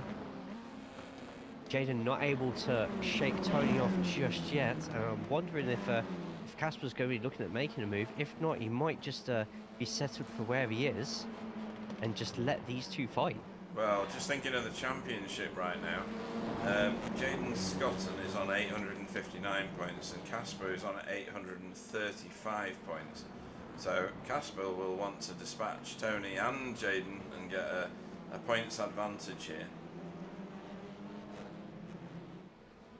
Let's have a look at the gap between Logan and Pete at the moment, and it's about a second. So there is going to be a little bit of slipstream in here. It's not going to be too much, but it's enough to give Logan a little bit of a boost here. Because Stephen in the very powerful and straight Audi won't be able to catch him up as much as he perhaps hoping. He is catching him though. He's just taken 2/10 out of him. Logan's it takes ability, this one mess up corner. Yeah, Logan's ability to carry that speed through those corners though is just immense, isn't it? Absolutely, he's also in the right car to do it. The velocity with the shorter wheelbase, especially in the middle section of this track, is definitely where it excels. So see Logan a second behind Pete. I bet after turn 14, it's going to be a little bit of a different story. Pete's pulling away from Logan for a couple of corners. Oh, Tony Walker going for a move on Jaden. Oh, wrong camera. There we go. This is going to make Casper extremely happy. As well as Carl Hardy behind, Jamie Wilson too in the background just watching on. Great battle we've got on show here. Jaden going extremely wide. He's lost that one. He's lost one. He's possibly lost two. Yeah, and Casper will be elated about that because that gives him a points advantage, and the championship kind of needed that for Casper. Yeah, and a fantastic move from Tony and great racing from all involved as well. Yeah, very good, very good. Jamie Wilson up 19 places from the start after all the pit stops. You can't argue with that. Lazy. Lazy. That's brilliant. Actually, might be worth mentioning as well, Casper has the quickest lap of the race so far, a 1:48.9, and as we come to the last 4.5 minutes of the race, there's a lot of lighter fuel loads here. Yep, very true. The leaders are just out of shot at the moment, but they are Logan still did together. gain 2/10 by the way. Is he going to get that stopped? Yes. Oh my word. Well, maybe not. Tony's fighting back. Yeah. And now it's up to Jaden. If Jaden uses all the track, which he does fantastically. If Jaden really wanted to be an instigator here, he could try and push one of these, but instead he's going to let them both fight. He's going to stick to the inside lane as well. Tony has no place to go apart from keep it out wide. Jaden on the inside here. Oh, he's lost and his Tony's back going to end. have the inside. Yeah, and made wow. it work. Brilliant racing from all three. Renee, still coming through, excuse me.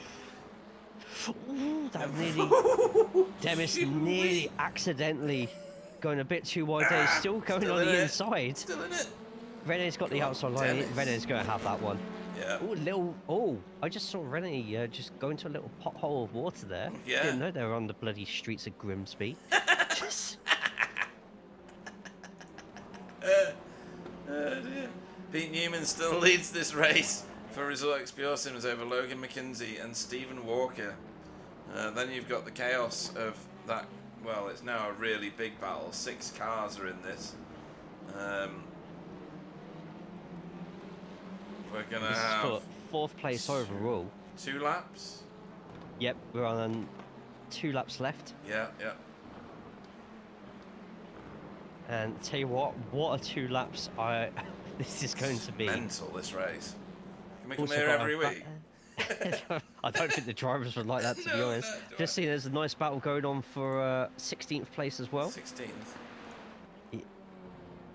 Yeah, Chris Needham. Yeah, got these two. Ooh, Chris with a nice exit out of that corner. Yeah, nice. Got the recovering Cedric behind him as well.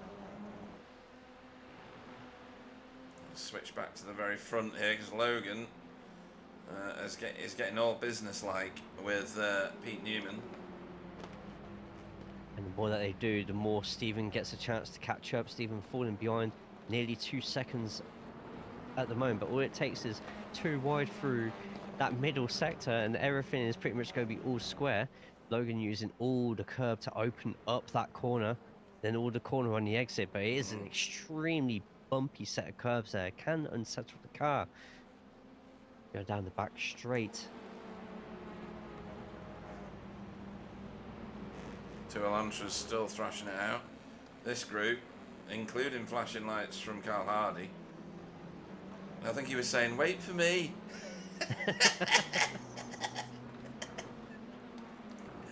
Oh dear. I'll tell you what, Chesney having a really a bit of a interesting first 3-4 races. Yeah. But the AM driver has done everything right to keep the car going and could be in for another AM victory tonight. Yeah. Double victory in his class again. Can't argue with that. Tell you what, I can see something happening here as we enter the final lap of the race. Logan's last lap was the fastest of the race so far. This one could be even quicker. Not quite, but Pete Newman does set his personal quickest of the race, which could be the only thing that's saving him from getting overtaken by Logan at the moment. Logan doing his best. Logan! Oh, holds my on, good spins, Lord. gets his hand out the window and just grabs physically onto Pete Newman's car. It's like a scene from Spider-Man. Apart from it's not stopping a train. That was mental. Probably the safest I've seen somebody use somebody else as a brake in iRacing since I've been on the first side of the service. But this is a fight on our hands now. 6 tenths is all it is between Pete Newman and Logan McKenzie for the feature race win at Circuit de Navarra. And Logan going to have to do everything he can. I'm seeing the battle between Tony Walker and Jaden Scott, and in the background as well is hotting up. Yeah. Tony Walker 0.3 behind, not enough for an overtake here, but all it takes, as we've already seen, Pete, is one bad corner and Jaden going extremely wide there, but keeping it together. Yeah, just about keeping it all pointing in the right direction. Right, this battle has now gained people. So this was Chris Needham and RDJ, and now Cedric's on them as well. So we'll come back to that if we need to. Oh. The final corner just there between the top 2, and I feel we could have a bit of a tight finish for the win here. It's Logan versus Pete Newman, but Pete Newman gets the win. Yeah, nicely at done. Navarra. Nicely done. For the feature race. Brilliant racing from all involved. And look at this. Fantastic racing from all involved, and all flashing their lights in unison over the radio as well, wishing each other a good race. Or congratulating each other on a good race, I should say.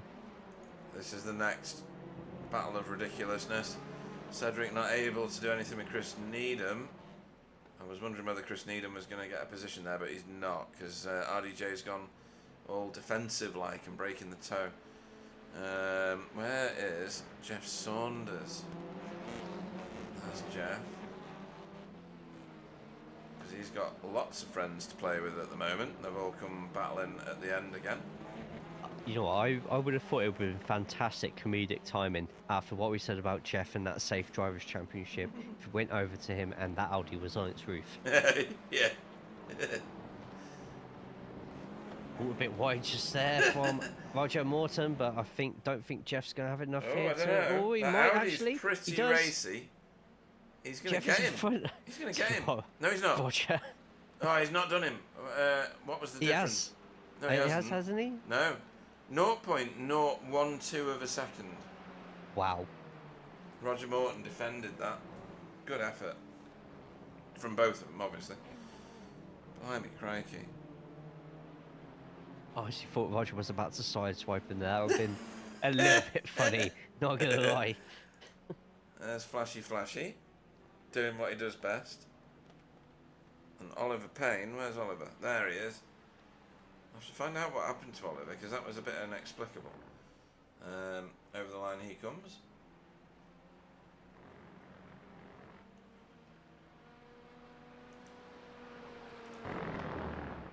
Right then, let me take you all through the finishing order for our feature race. I do like the sound of the velocity when it drops into the low revs. It's nice. Pete Newman took the glory in this one. First place for him for Result X Pure Sims. Logan McKenzie, second place, and then Stephen Walker in his first race back with us this season.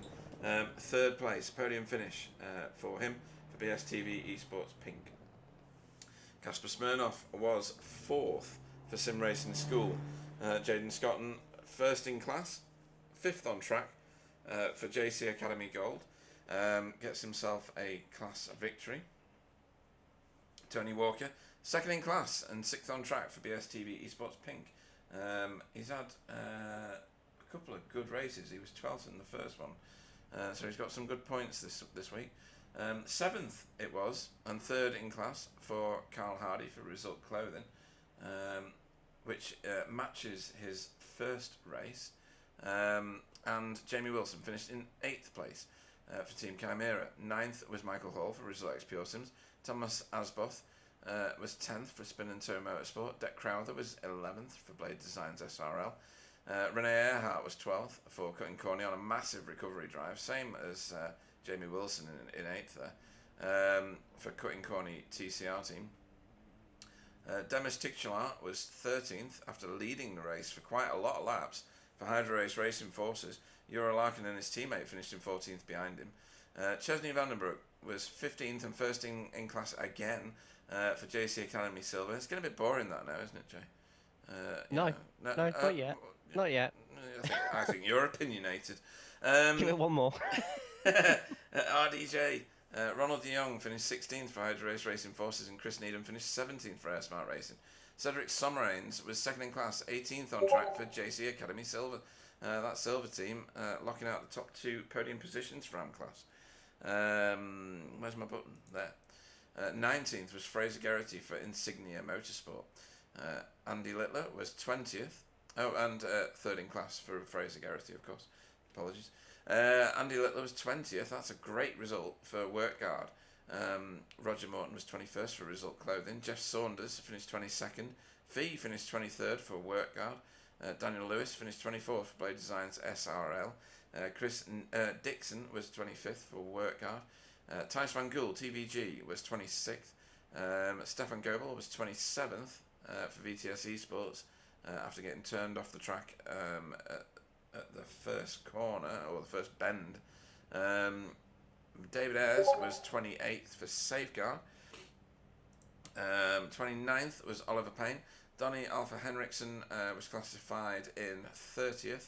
And PVG, for JC Academy Gold, and PVG was classified 31st, but he did not run, so he will not score.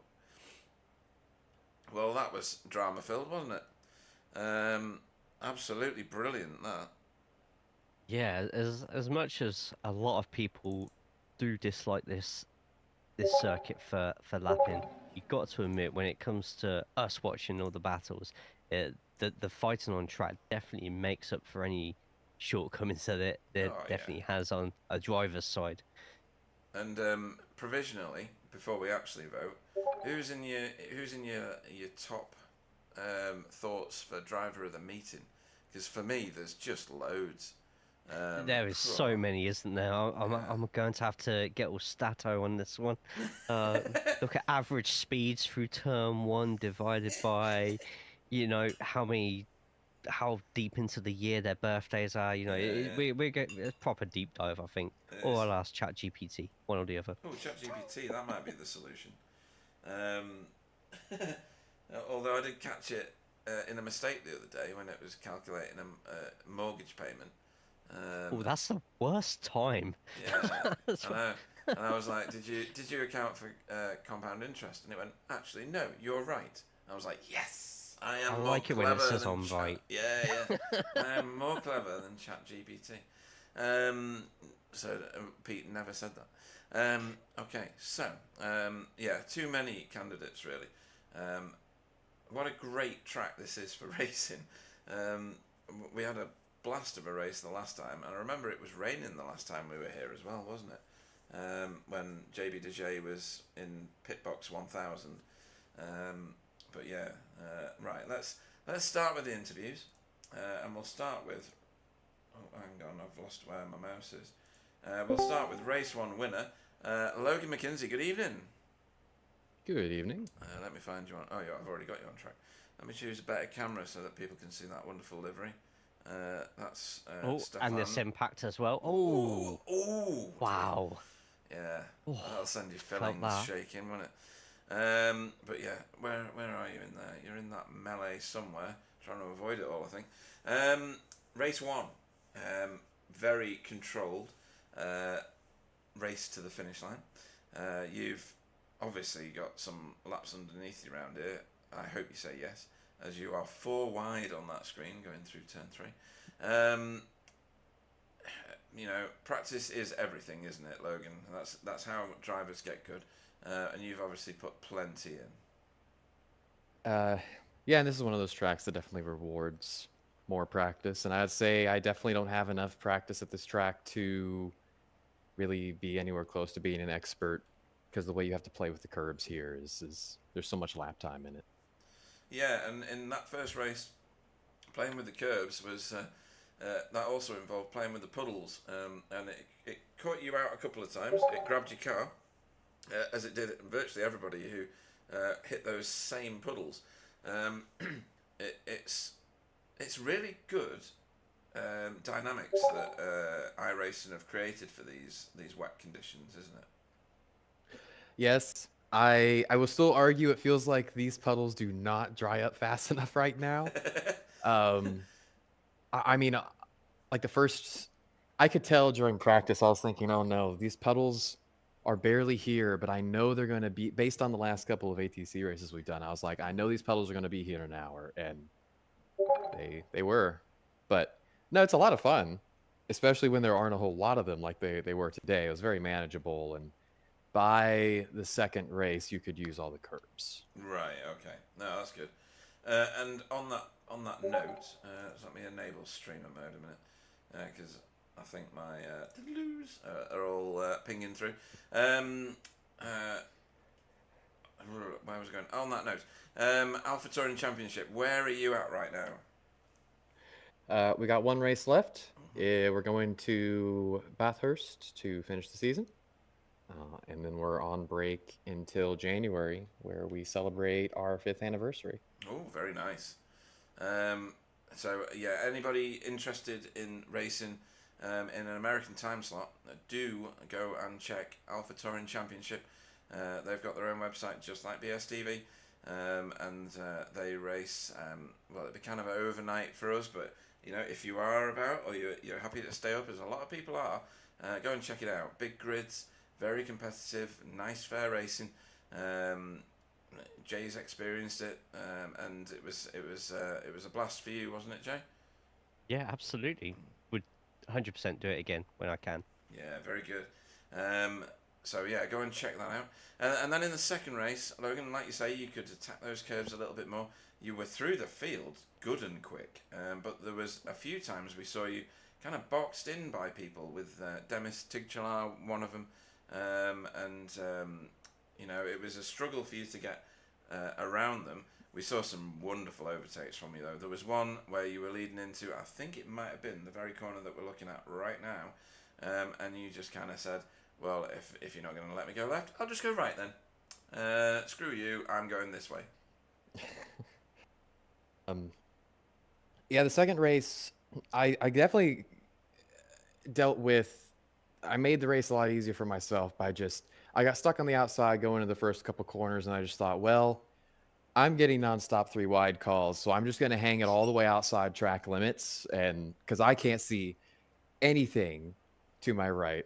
And not only did it work out, but I ended up, as I came back on track, I saw people getting spun off to my right, so I think I made the right choice. But yeah, it's actually, this looks like a big track. It looks like a great, it's almost a grade 1 track in like how big it is. But it is damn near impossible to pass here. Right. It's like, I don't know, it's like Watkins Glen, where it's just set up where if you start a move in one corner, the next corner is set up to screw you over, Yeah. like in Counter terms of it. staying Yeah. alongside, right? So it can be very difficult to get something done. So those first couple laps where everyone's stacked up, super aggressive on, well, if they're braking a little early because there's 2 cars ahead of them, I just got to lunge because I'm not getting. And once everything settled down, you saw I was stuck behind Jaden, and Jaden was stuck behind those cars until everyone started to pit, and that was going through the whole field basically. It was like the first couple laps I was passing people, and after that I was just waiting for them to pit. And a lot of cars pitted quite early in this one, actually, earlier than we've seen in previous races recently. But you didn't go for that, did you? You stayed out there and carried on thrashing it out with those that you were around. Do you think that cost you a victory in the second race, or do you think that Pete was always going to get you? No, unfortunately I know exactly what cost me the victory, and I was on the right strategy because I was paying attention to Steve and Pete. I knew that they were the guys to watch for, because I mean, when the Pro-Ams pit, yeah, they're pitting out of a field that is driving slowly because everyone's fighting, but I'm not worried about them. I'm worried about Pete and Steve because I know I'm going to get back ahead of the Pro-Ams once I get to the front of the field, blah, blah. But Steven pitted after there was some scrapping, and I was like, okay, that's fine. He's a little further back there. And then Pete pitted, and I would have reacted, but on that same lap, I got past to miss, which was very frustrating to lose that much time in that fight. I'm sure it was a fun fight to watch. It was great. Yeah, we loved it. Brilliant. I don't. So after that, I was like, well, I've got the gap to Pete. Let's make sure it doesn't grow. It didn't. I held it at exactly where it was when he entered the pits, and he entered the pits 2 cars behind me. And then on pit entry, I went straight into the barrier. So I probably lost a second or 2 there, and he came out 0.6 ahead of me. So that's one of those where it's like, I placed second, and it's the worst feeling ever because I know a win was on the cards. Yeah, and he was having a fuel save too, I think. So the defense may not have been that difficult. But I guess, I got to take the first and second, and obviously nothing to take away from Pete's drive because, I mean, I made one little mistake, and that was it. He won the race, so he had me right there the whole time. No, that's good.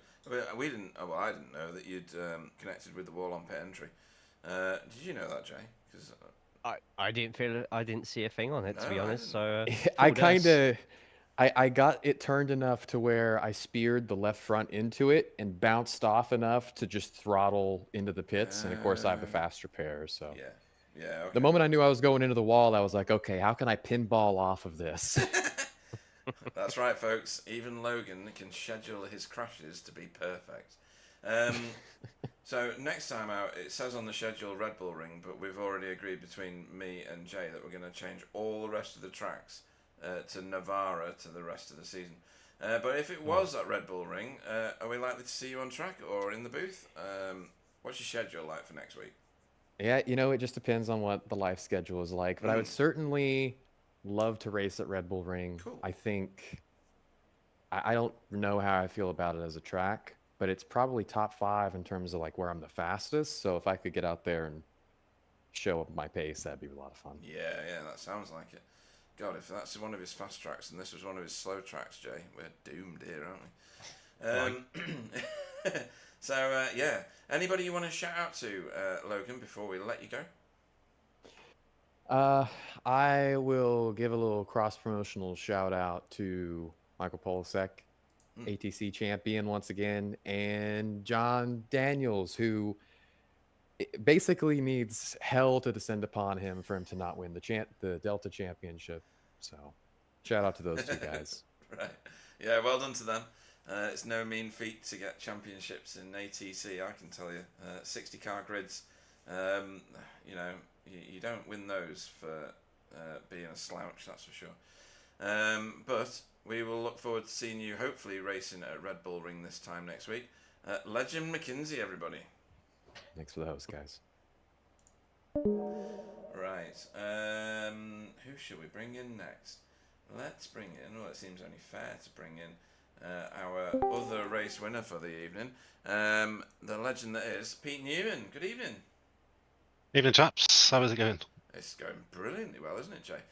We've had a feast for the eyes, haven't we? We've had some absolutely terrifying moments. We've had some glorious moments.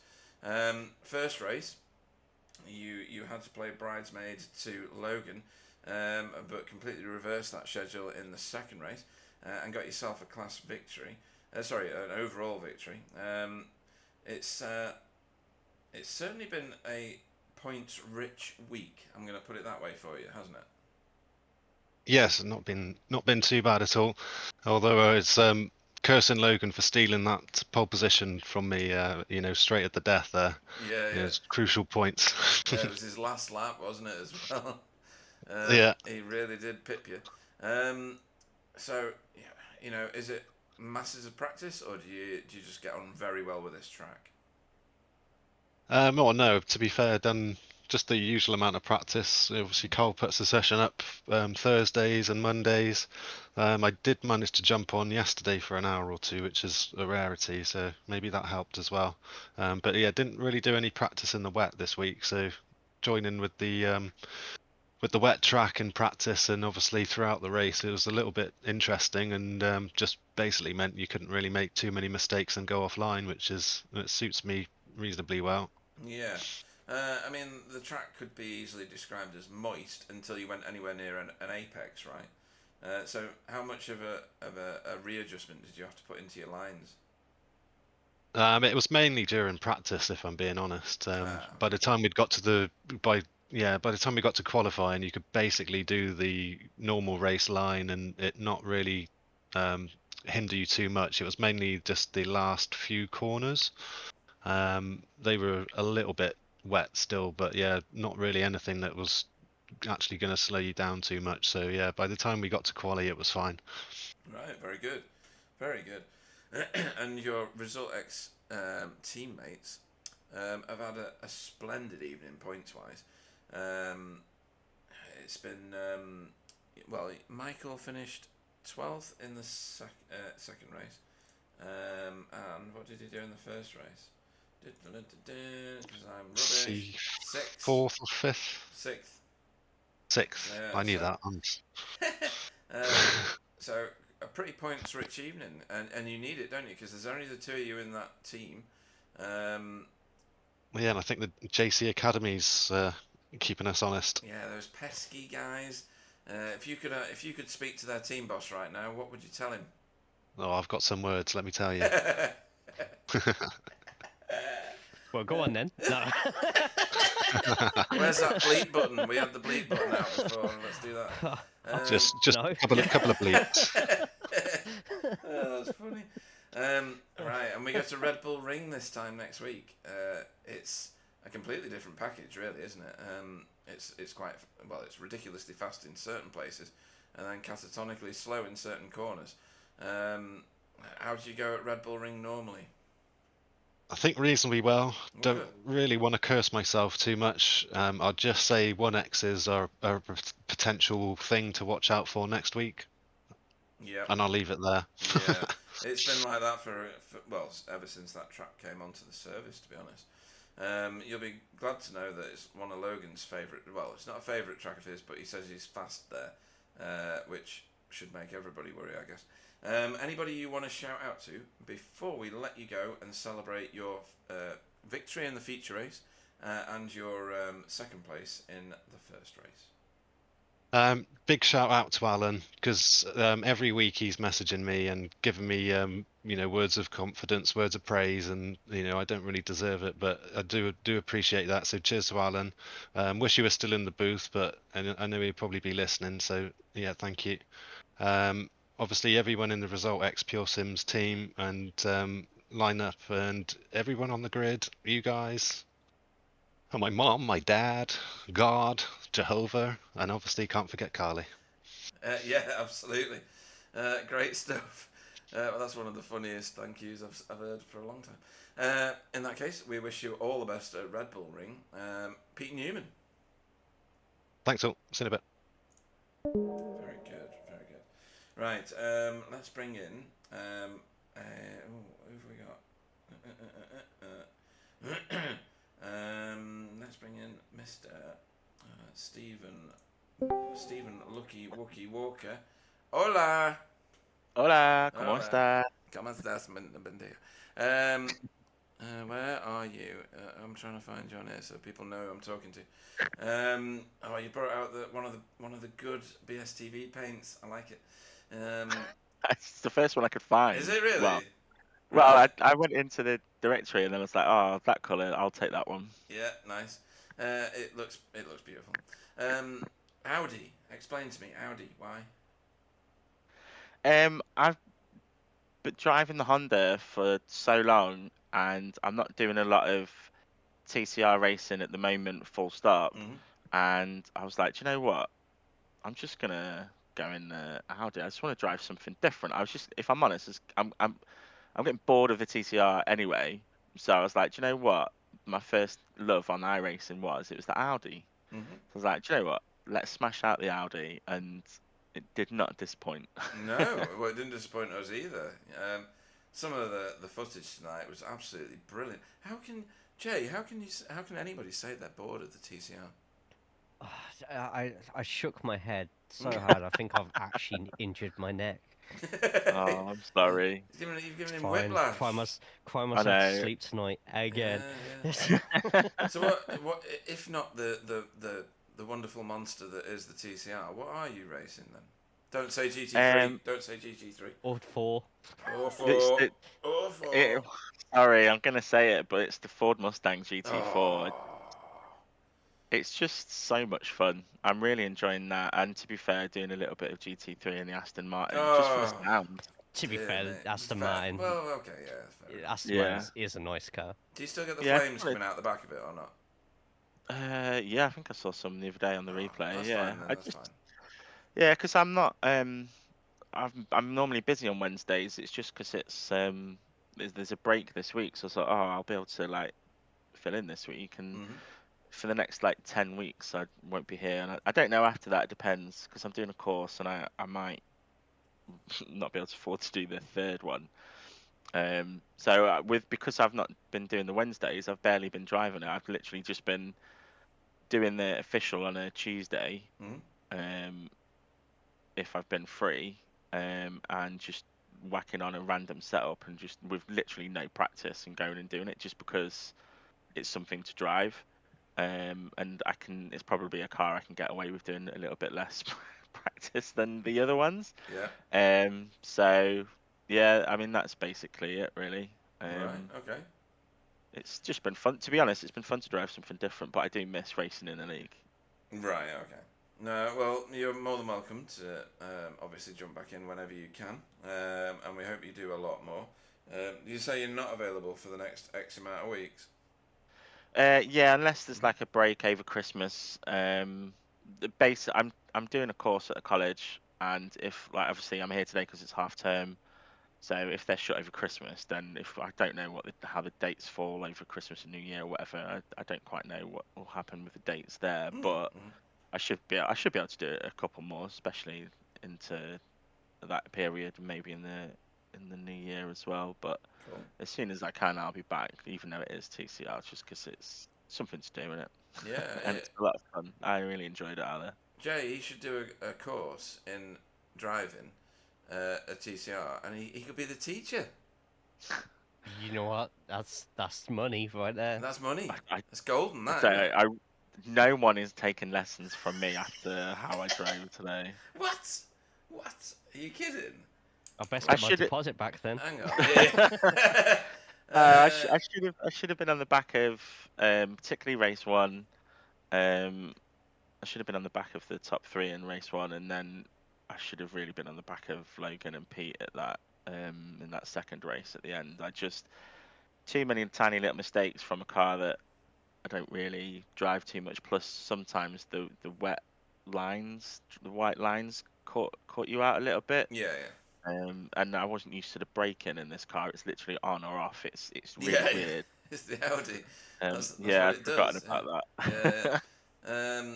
But I think you're being a bit harsh on yourself, to be honest, given the performances that you've produced tonight. But you know, that's Stephen Walker, isn't it? You are harsh on yourself, and that's why you're so successful. Multiple previous champion, luckiest Wookiee in Christendom. You haven't said it either tonight. You haven't said you were lucky. I was not lucky tonight. But it massively entertaining and great to have you back for as many races as you can manage. Anybody you want to shout out to before we let you go? Yeah, obviously you guys for putting on the show and still broadcasting it. Appreciate the time that you guys take every week to do this. And on Saturday, I'll be there for the V8s. Cool. And yeah, just Logan and Pete and Dan. I think on the start of race 2, he went across the front of my car, and it was the last thing I want. So big shout out and apologies to him. And yeah, my brother, he had a good race, and just everyone else, it was good fun. I really enjoyed driving it. To be fair, that race 2, the first half of that was just like mental. It was utter chaos, but it was Yeah. entertaining chaos. It Great was. stuff. And we hope to see you in more races in the TCR. But we will definitely see you on Saturday of this week, racing in the V8s. Lucky Yeah, Wookie absolutely. Stephen Walker, everybody. Cheers, guys. Thank you. Right. Let's bring in, for your interview pleasure, one. Okay. Where are we going? One Chesney Vandenbroek. Over to you, Jay. Chesney, how have we? Before you laugh, I haven't even started yet. Fantastic first race, winning the AMS, and exactly the same again. In fact, you got 15th twice, so massive congratulations to you on that one. My first question to you this evening is, what was your reaction when you found out you finished 15th and was going to start on pole for race 2? I thought I was thinking it was Suzuka from last season all over again. But I told myself I need one leader point, and I had it, so I'm extremely happy. Yeah, and we for race 2 as well. Noticed you had a fellow JC Academy member Donny next to you. Unfortunately, it wasn't the greatest of starts for Donny. Being an incident with Stefan Garber at the beginning. Did you see that in your mirrors? And was it how scary was it seeing a slight little pilot behind you? All I saw were a pack of wasps. So Wasps. Okay. no, I think I died a little in the second race.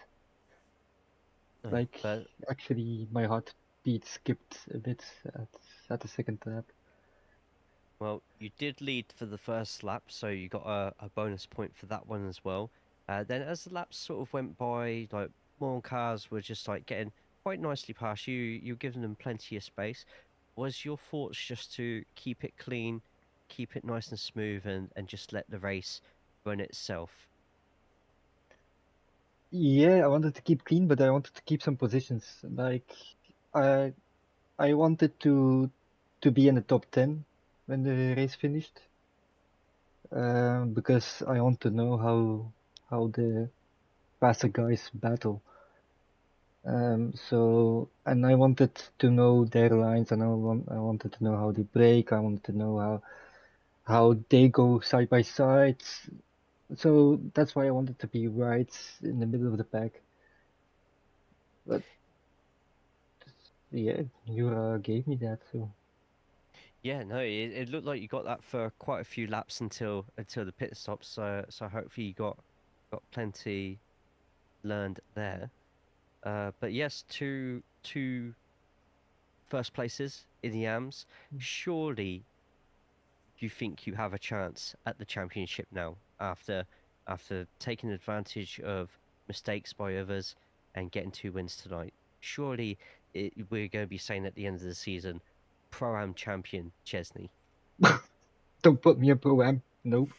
Okay, But next question then. So next to me, we've got Red Bull Ring. How do you run on Red Bull Ring? Do you enjoy it? never driven it. Oh, really? So yeah, so I'm gonna need to put some laps in to know my pace, and yeah, I'm gonna need your guide. So I think there's already one out, and I think it already has a rain lap, which means I won't be updating it. So, for anybody else as well who's running TCR, running the officials, there is a guide on my own channel, youtube.com/jaycalls, JAYCAULLS. Get onto it and get learning the track for next week, as Chesney is probably sure to do as well. I will warn you though, there are a lot of opportunities to get off tracks. So if you thought it's been bad at some tracks this season, Red Bull Ring could end up being quite a nightmare for some. Is there anybody tonight that you want to give a shout out to? first of all, Jaden, because he had his class win also today. Yeah, I think Cedric, he had 2 of them. Yes, he had I two, think- two, did he have two two? class wins. Yes, he did. Well, so go JC Academy, gold and silver. I No, didn't even have to pay him, Pete, to say No, I that. know, it's crazy. Just brilliant. I'm watching my PayPal at the moment, so Wow. Keep watching it. That's what Jay said. Keep watching it, son. no, well, Cedric also he had second place for the AMS at the second race. He had a bit of a tough time on the first race. Really good impression of the Kylie Minogue video for spinning around. But he recovered quite nicely by the end of it. Yeah, he did actually a massive recovery drive. Mm. It's sad about Donny what happened, so maybe I'll get my luck next race. I told him actually, so that I need to. I told him, should I let you buy, but he didn't want to. So, and yeah, you guys, everyone in the chat, all the drivers, like Yura, it was massive fun to race against him. Didn't actually expect to be right up within a second of him, so surprised myself. Nice. Well, hopefully we will see you again in the booth next week for Red Bull Win. Massive congratulations again for the fantastic results tonight. Ladies and gentlemen, your 2-time AM race winner tonight, Chesney van der Broek. Maybe next week too. Sure, why not? Take care, Chesney. Take care. Nice guy, isn't he? Very nice. Right, next we will bring in Team Chimera's Jamie Wilson. Good evening. Hello. Hello. So, might as well just get straight to it. Do we have to? The first 50 metres of the first race. Yeah, bloody good start, wasn't it? It was brilliant. It was so good. You surprised everybody around you, and then there was a gap. There definitely was a gap. But there was 2 cars battling on your right-hand side, and I don't know that you'd be fully aware of that.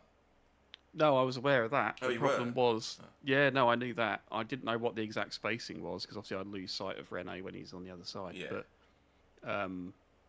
and at that point, I'm relying on the red painted bit at the right of the track and that kind of thing. But that will stem from an instinctive reaction on my part to Casper ahead. Mm-hmm. Because he got a He sort was of slow. medium start. Yeah, well, he was slow. Yeah. You were on him within like 20 metres. Compared to Jaden, it was pretty quick. But he Shots fired, the Jay. last Shots fired. at the last moment, and this isn't really a dig against Casper because I can understand why this has come to pass. But I'd say, he probably wasn't aware of our situation behind, because why would you be paying that much attention to that? But at the last moment, he's just jinked to the right very slightly. Right. As and I'm then on a trajectory to hit him, so I just basically instinctively jinked right as well to try and kind of almost nudge Jaden a bit if he was still there. I had the momentum on him, I didn't know how far I was away from clearing him. I thought I was quite close to it, and then it was just at the right trajectory for me to then pit move myself on his nose, and then that pincered, and then the rest is history. It's a really crap situation, and it's buggered my own championship up for a start, because obviously I've missed a round through injury as well. And obviously Rene's fighting for the pro and the overall and all that, so it's really crap. And my other option was to brake, and you don't really want to do that at the start of a race in the middle of the track, ideally, when you don't really know what's going on. I didn't know what's going on my left. I had no idea. No. Wasn't looking at that. No. So. I wouldn't be too harsh on yourself. I mean, it's start of race bunching, isn't it? That's all that is. It's just perfect storm, yeah. Unless you've got eyes in your bottom, nearly had the bleep button out again, Jay. You know, you can't. Thank you. Sorry, delayed. But... there's no way that you could possibly know all the time everything that's going on around you. So I wouldn't. And given the fact that you are probably one of the safest drivers that we have, I wouldn't be beating yourself up at all over that. That's just racing incident. I know, but at the same time, I can appreciate Ren. If I was in Rene's boots, as in a way I am, sort of, it's slightly high stakes for him. You know, he'd be right to be upset with it. I guess so. He was already carrying one of his drop weeks into this round. I don't necessarily know it would be a massive impact to him. We will know, obviously, once I upload the points. He was 12. Yeah, get on with 18. Yeah, okay. Yeah, all right. What was his... David. Thank you, yeah. David Cheers, Johansen, David yeah. Johansen. He was 18 points behind Pete Newman. I don't know that it'll be a massive catastrophe. I really don't. I hope not. But I hope it's still recoverable for him. Yeah, I think you'll get a sum of money in used £5 notes from Casper and Pete Newman, though, for services delivered. I think it'll be similar to you. Don't forget you get 2 drop weeks in this series. Oh, it is 2, is it? Yeah. Oh, I didn't know that. I Yeah, thought it was Yeah, 1. yeah, it's 2. Okay. That's put my mind at ease a little Good, bit. good. Yeah, that people shouldn't get all, over I'm thinking of the V8s, because that's only 1, isn't it? That is only 1. Because it's a short season. It's a short season, yeah. And this one really is to try and bring in as many new drivers as possible. They can change their car whenever they like if they're in AM class with no penalty. There's a few things to encourage people to join this TCR league. And V8s being the type of utter beast that it is, it doesn't attract too many new drivers because it's a scary car. So we don't have the same principles applied, but maybe we should, I suppose. I don't know. Race 2, completely different. Completely different. You couldn't get more different. When I looked, I blinked, and you'd gone up 23 positions. I was like, what? What is this? Yeah. Honestly, it felt like that. You'd done 11 in the first lap, I think. That was pretty much all in one go, yeah. Was it? Right. It was insane. Absolutely insane. That was bonkers. That first lap Yeah. was absolute bonkers. Up until I got past the Racing Forces duo of, I think it was Jura and Ronald de Jong. Yeah. And then after that, my progress kind of tailed off. Well, you got onto the back of Casper, the group of fast guys, didn't you, if you know what I mean? Yeah, I couldn't do anything. It was harder to do anything about that group because they were all kind of holding each other up and just didn't no opportunities really present themselves. But yeah, that first sort of, I don't know, probably 3 laps really, was absolute balls to the wall. Just hang on for dear life and fingers crossed everywhere basically. Yeah. I almost had the same crash at the start because Oliver Payne had a crap start ahead of me. Well, I don't know what happened to him. He kind of stopped in the middle of the track at one point and then drove into the pits. Oh, hardware drama, I guess. Maybe, but it was just very strange. Jay's tried to track back on his Twitch, but it wasn't playing, so we're really not sure what happened there. We hope that it was nothing critical and serious. But yeah, you were leaping through the field. Then you got onto the back of Casper, and it kind of stopped. But you stayed out, didn't you, for a few extra laps than others, and pitted on lap 16 according to my screen. Others like stayed out way further than that to like lap 23. What brought you into the pits? Was it congestion or? Well, no, I was at the end of the fuel run. Bear in mind I wasn't okay. saving, so Yeah. the ones ahead, that's why they got a bit extra. But the actual logic for that was I'm still close. I'm as close as possible to Jaden. Yes. Because starting bloody 448th on the grid or whatever it was, to be 2 seconds behind him at that point, when it's coming to pit stops, I thought was pretty decent position to be in. The closest I can get to him, the better. And then it was a case of I'm being an about whether to pit, but I didn't want to pit with a car either right in front or right behind me because I knew I would have to absolutely attack the pit entry. Mm-hmm. And so I had a bit of a naff lap towards the end of it, and I think it was Demis. I managed to pass Demis, and then I sort of held him up a little bit, not intentionally. I had a bit of a crap lap, and that kind of made him pit because he thought he was losing time, which then gave me the opportunity to pit the following lap without a car behind me. So right, okay.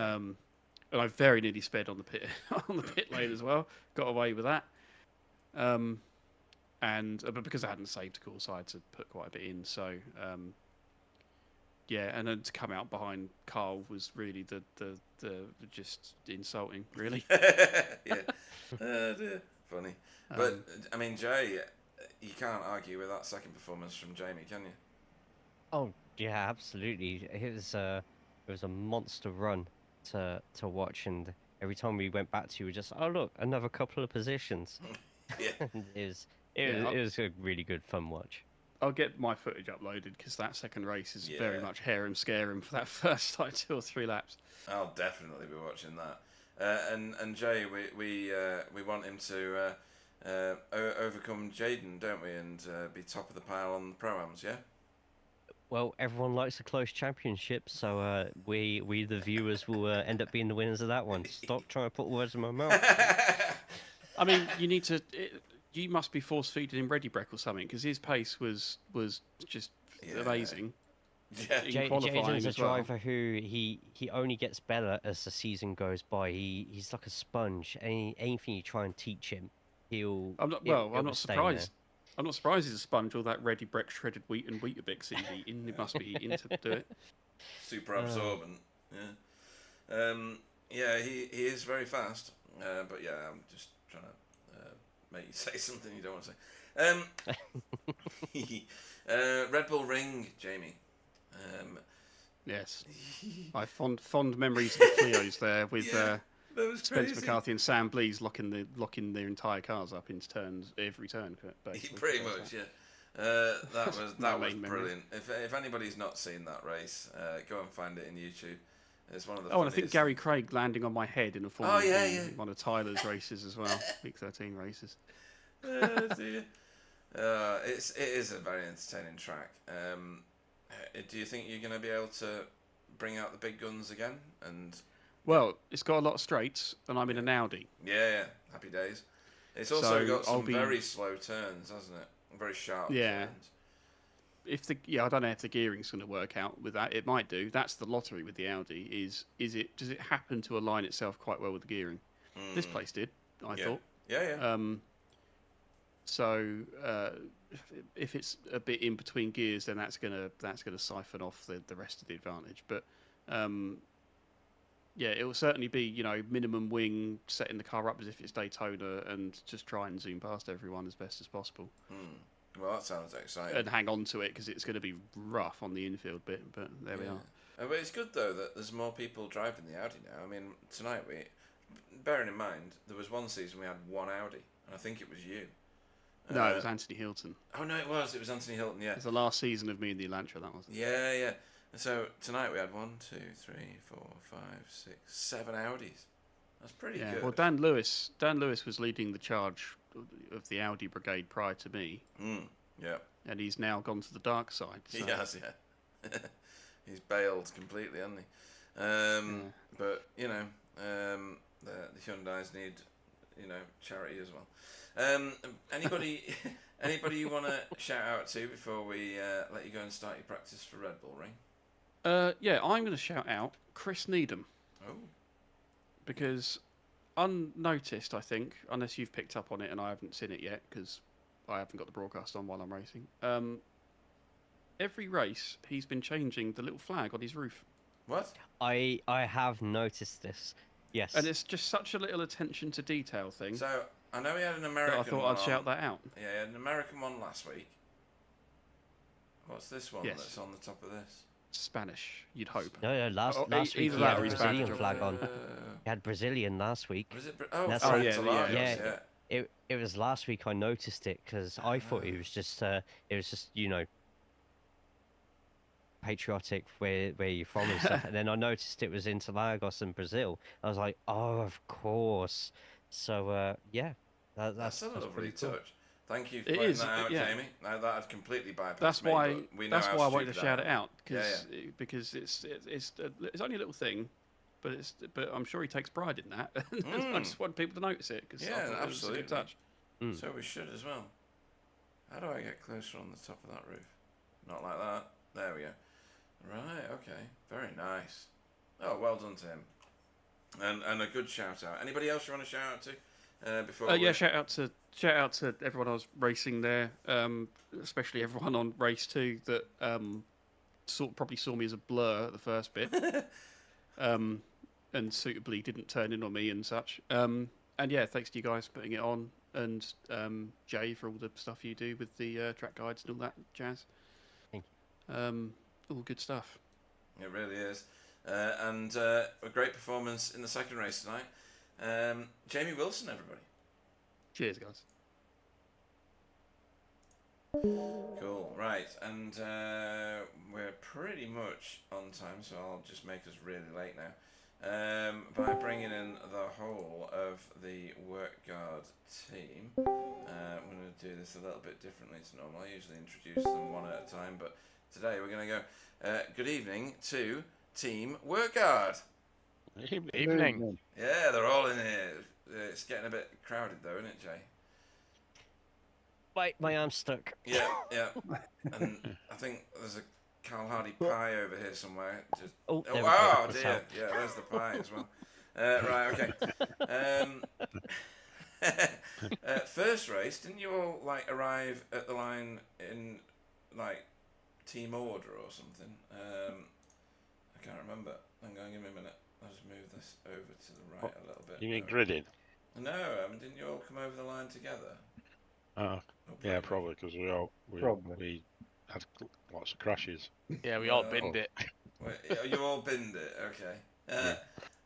First one was my fault. First one was Yeah, it was racing incident lap 1. Right. So Andy finished ahead of the rest of you. 28th, and then who came next? I can't get it to trip over. There we go. Then Fee, and then Chris. And you were all a lap down, but that's a different story. So talk me through what happened in the first race, because whenever I switched to you, you were all in battles with other people. And I mean, it looked very interesting, but you guys tell me, Chris, how did you get on in the first race? Yeah, I got a decent start. But yeah, it all bunched up, didn't it? Nearly, I don't know, it was 2 of them come together at the end of the start finish just before the first right-hander, and I had to dart to the left, and don't know how we all stayed in one piece going up there, but we did. We got round to 10-3, I think, and then me and Andy had a coming together. Oh, that's right. Yeah. Both ended in the barrier. Yeah, we did see that, and we commented on the fact that it was the 2 of you together. And Fee, your second race was pretty good, wasn't it? We Jay was waxing lyrical, weren't you, Jay, about the fact that she was up in 16th place at one point. That was race 1. Was that race 1? Was it? Yeah, it was a fantastic start to race 1. I think up 11 places. Yeah, or, from or 30th something to like that. 16th in 2 laps. Well, how did you end up back in 29th then? Through Turn turn 1, there's Fraser Garrett, I think it was Fraser Garrity, Roger Morton and me going 3 wide round turn 1. Hindsight, I should have backed out of it. But when you're in the when you're in the heat of the battle, you just don't think of that. So Smelt blood and you decide to go for it. You decide to become the hunter. yeah.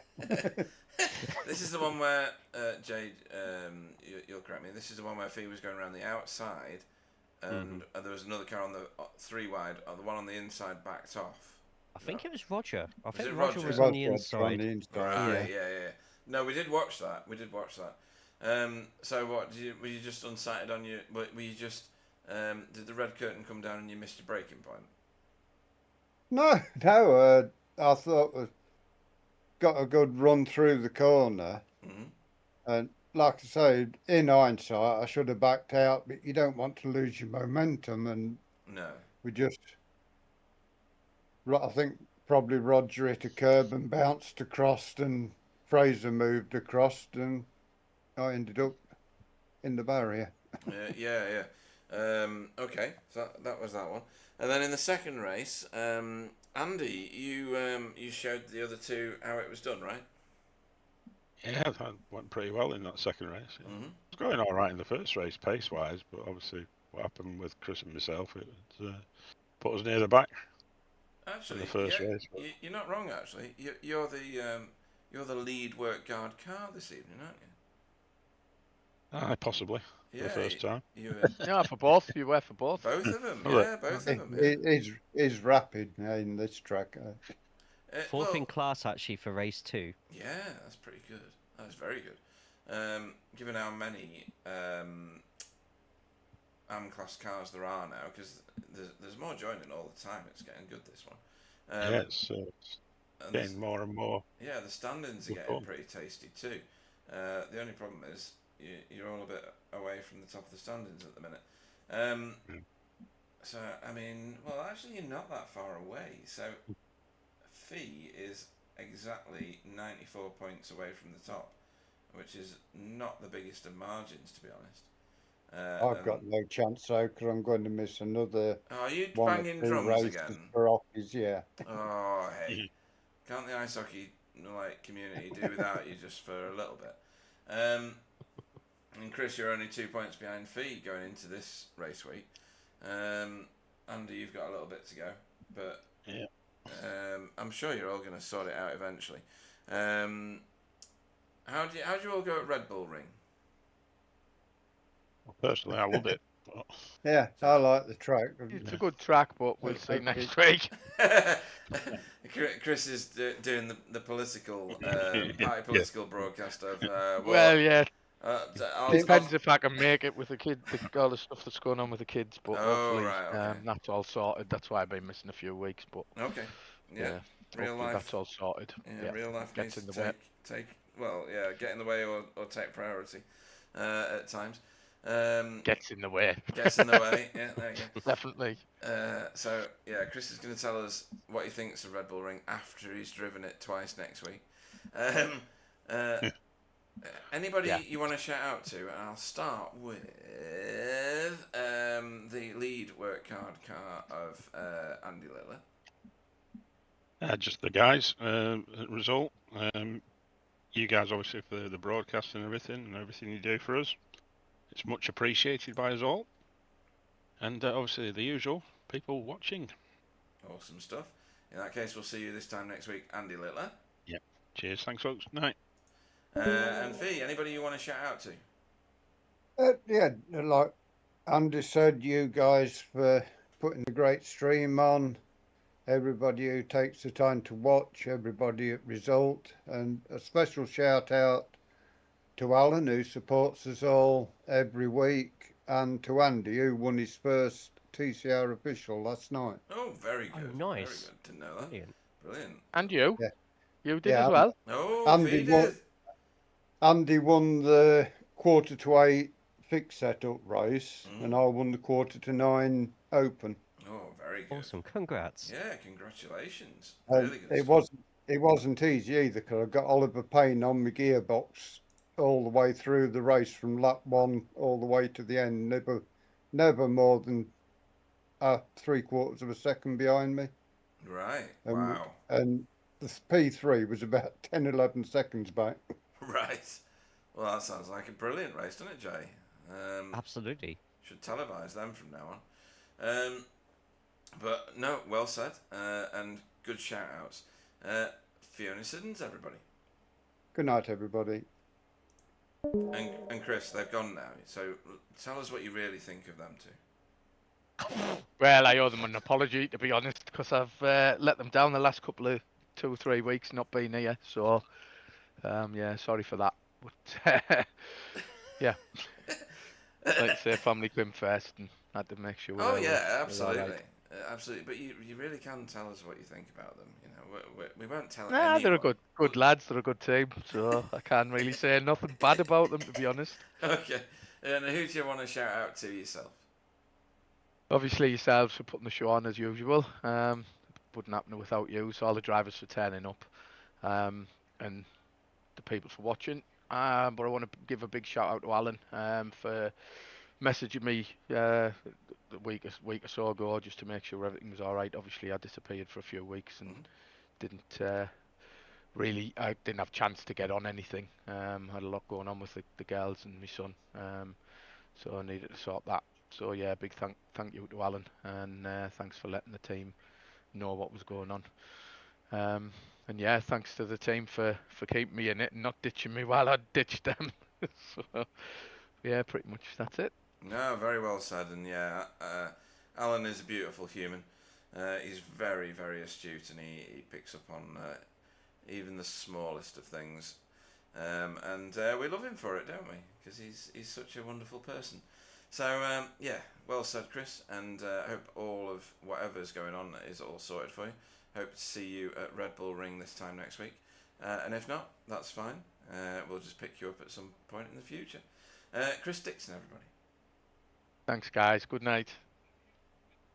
So, Jay, it's been a dramatic night. We've had Puddles almost stealing the headlines in the first race, and then the top speed stealing the headlines in the feature race. Top two were separated by nothing at all. They exchanged wins and second places. Jaden had a great evening. Chesney had a great evening. There was a lot of people with a lot to shout out about. There was some people with a few blemishes, shall we say, on the scorecard. But we have the envious position of having to find a driver of the meeting in this lot. There's been some good performances, even something like Jamie Wilson crashing the first, but such a steady heart to get back in there and finish 19 places up from his start position in the second. Similar for Renee, to be honest. I mean, he's done very well in the second race, but the first one was obviously marred. Where are your thoughts going? So I've come to a decision with Ooh, mine. very well. It took a whole electoral ballot system, Oh, good. and they came in their droves, and it was rigged at one point. Too soon, or no? But no.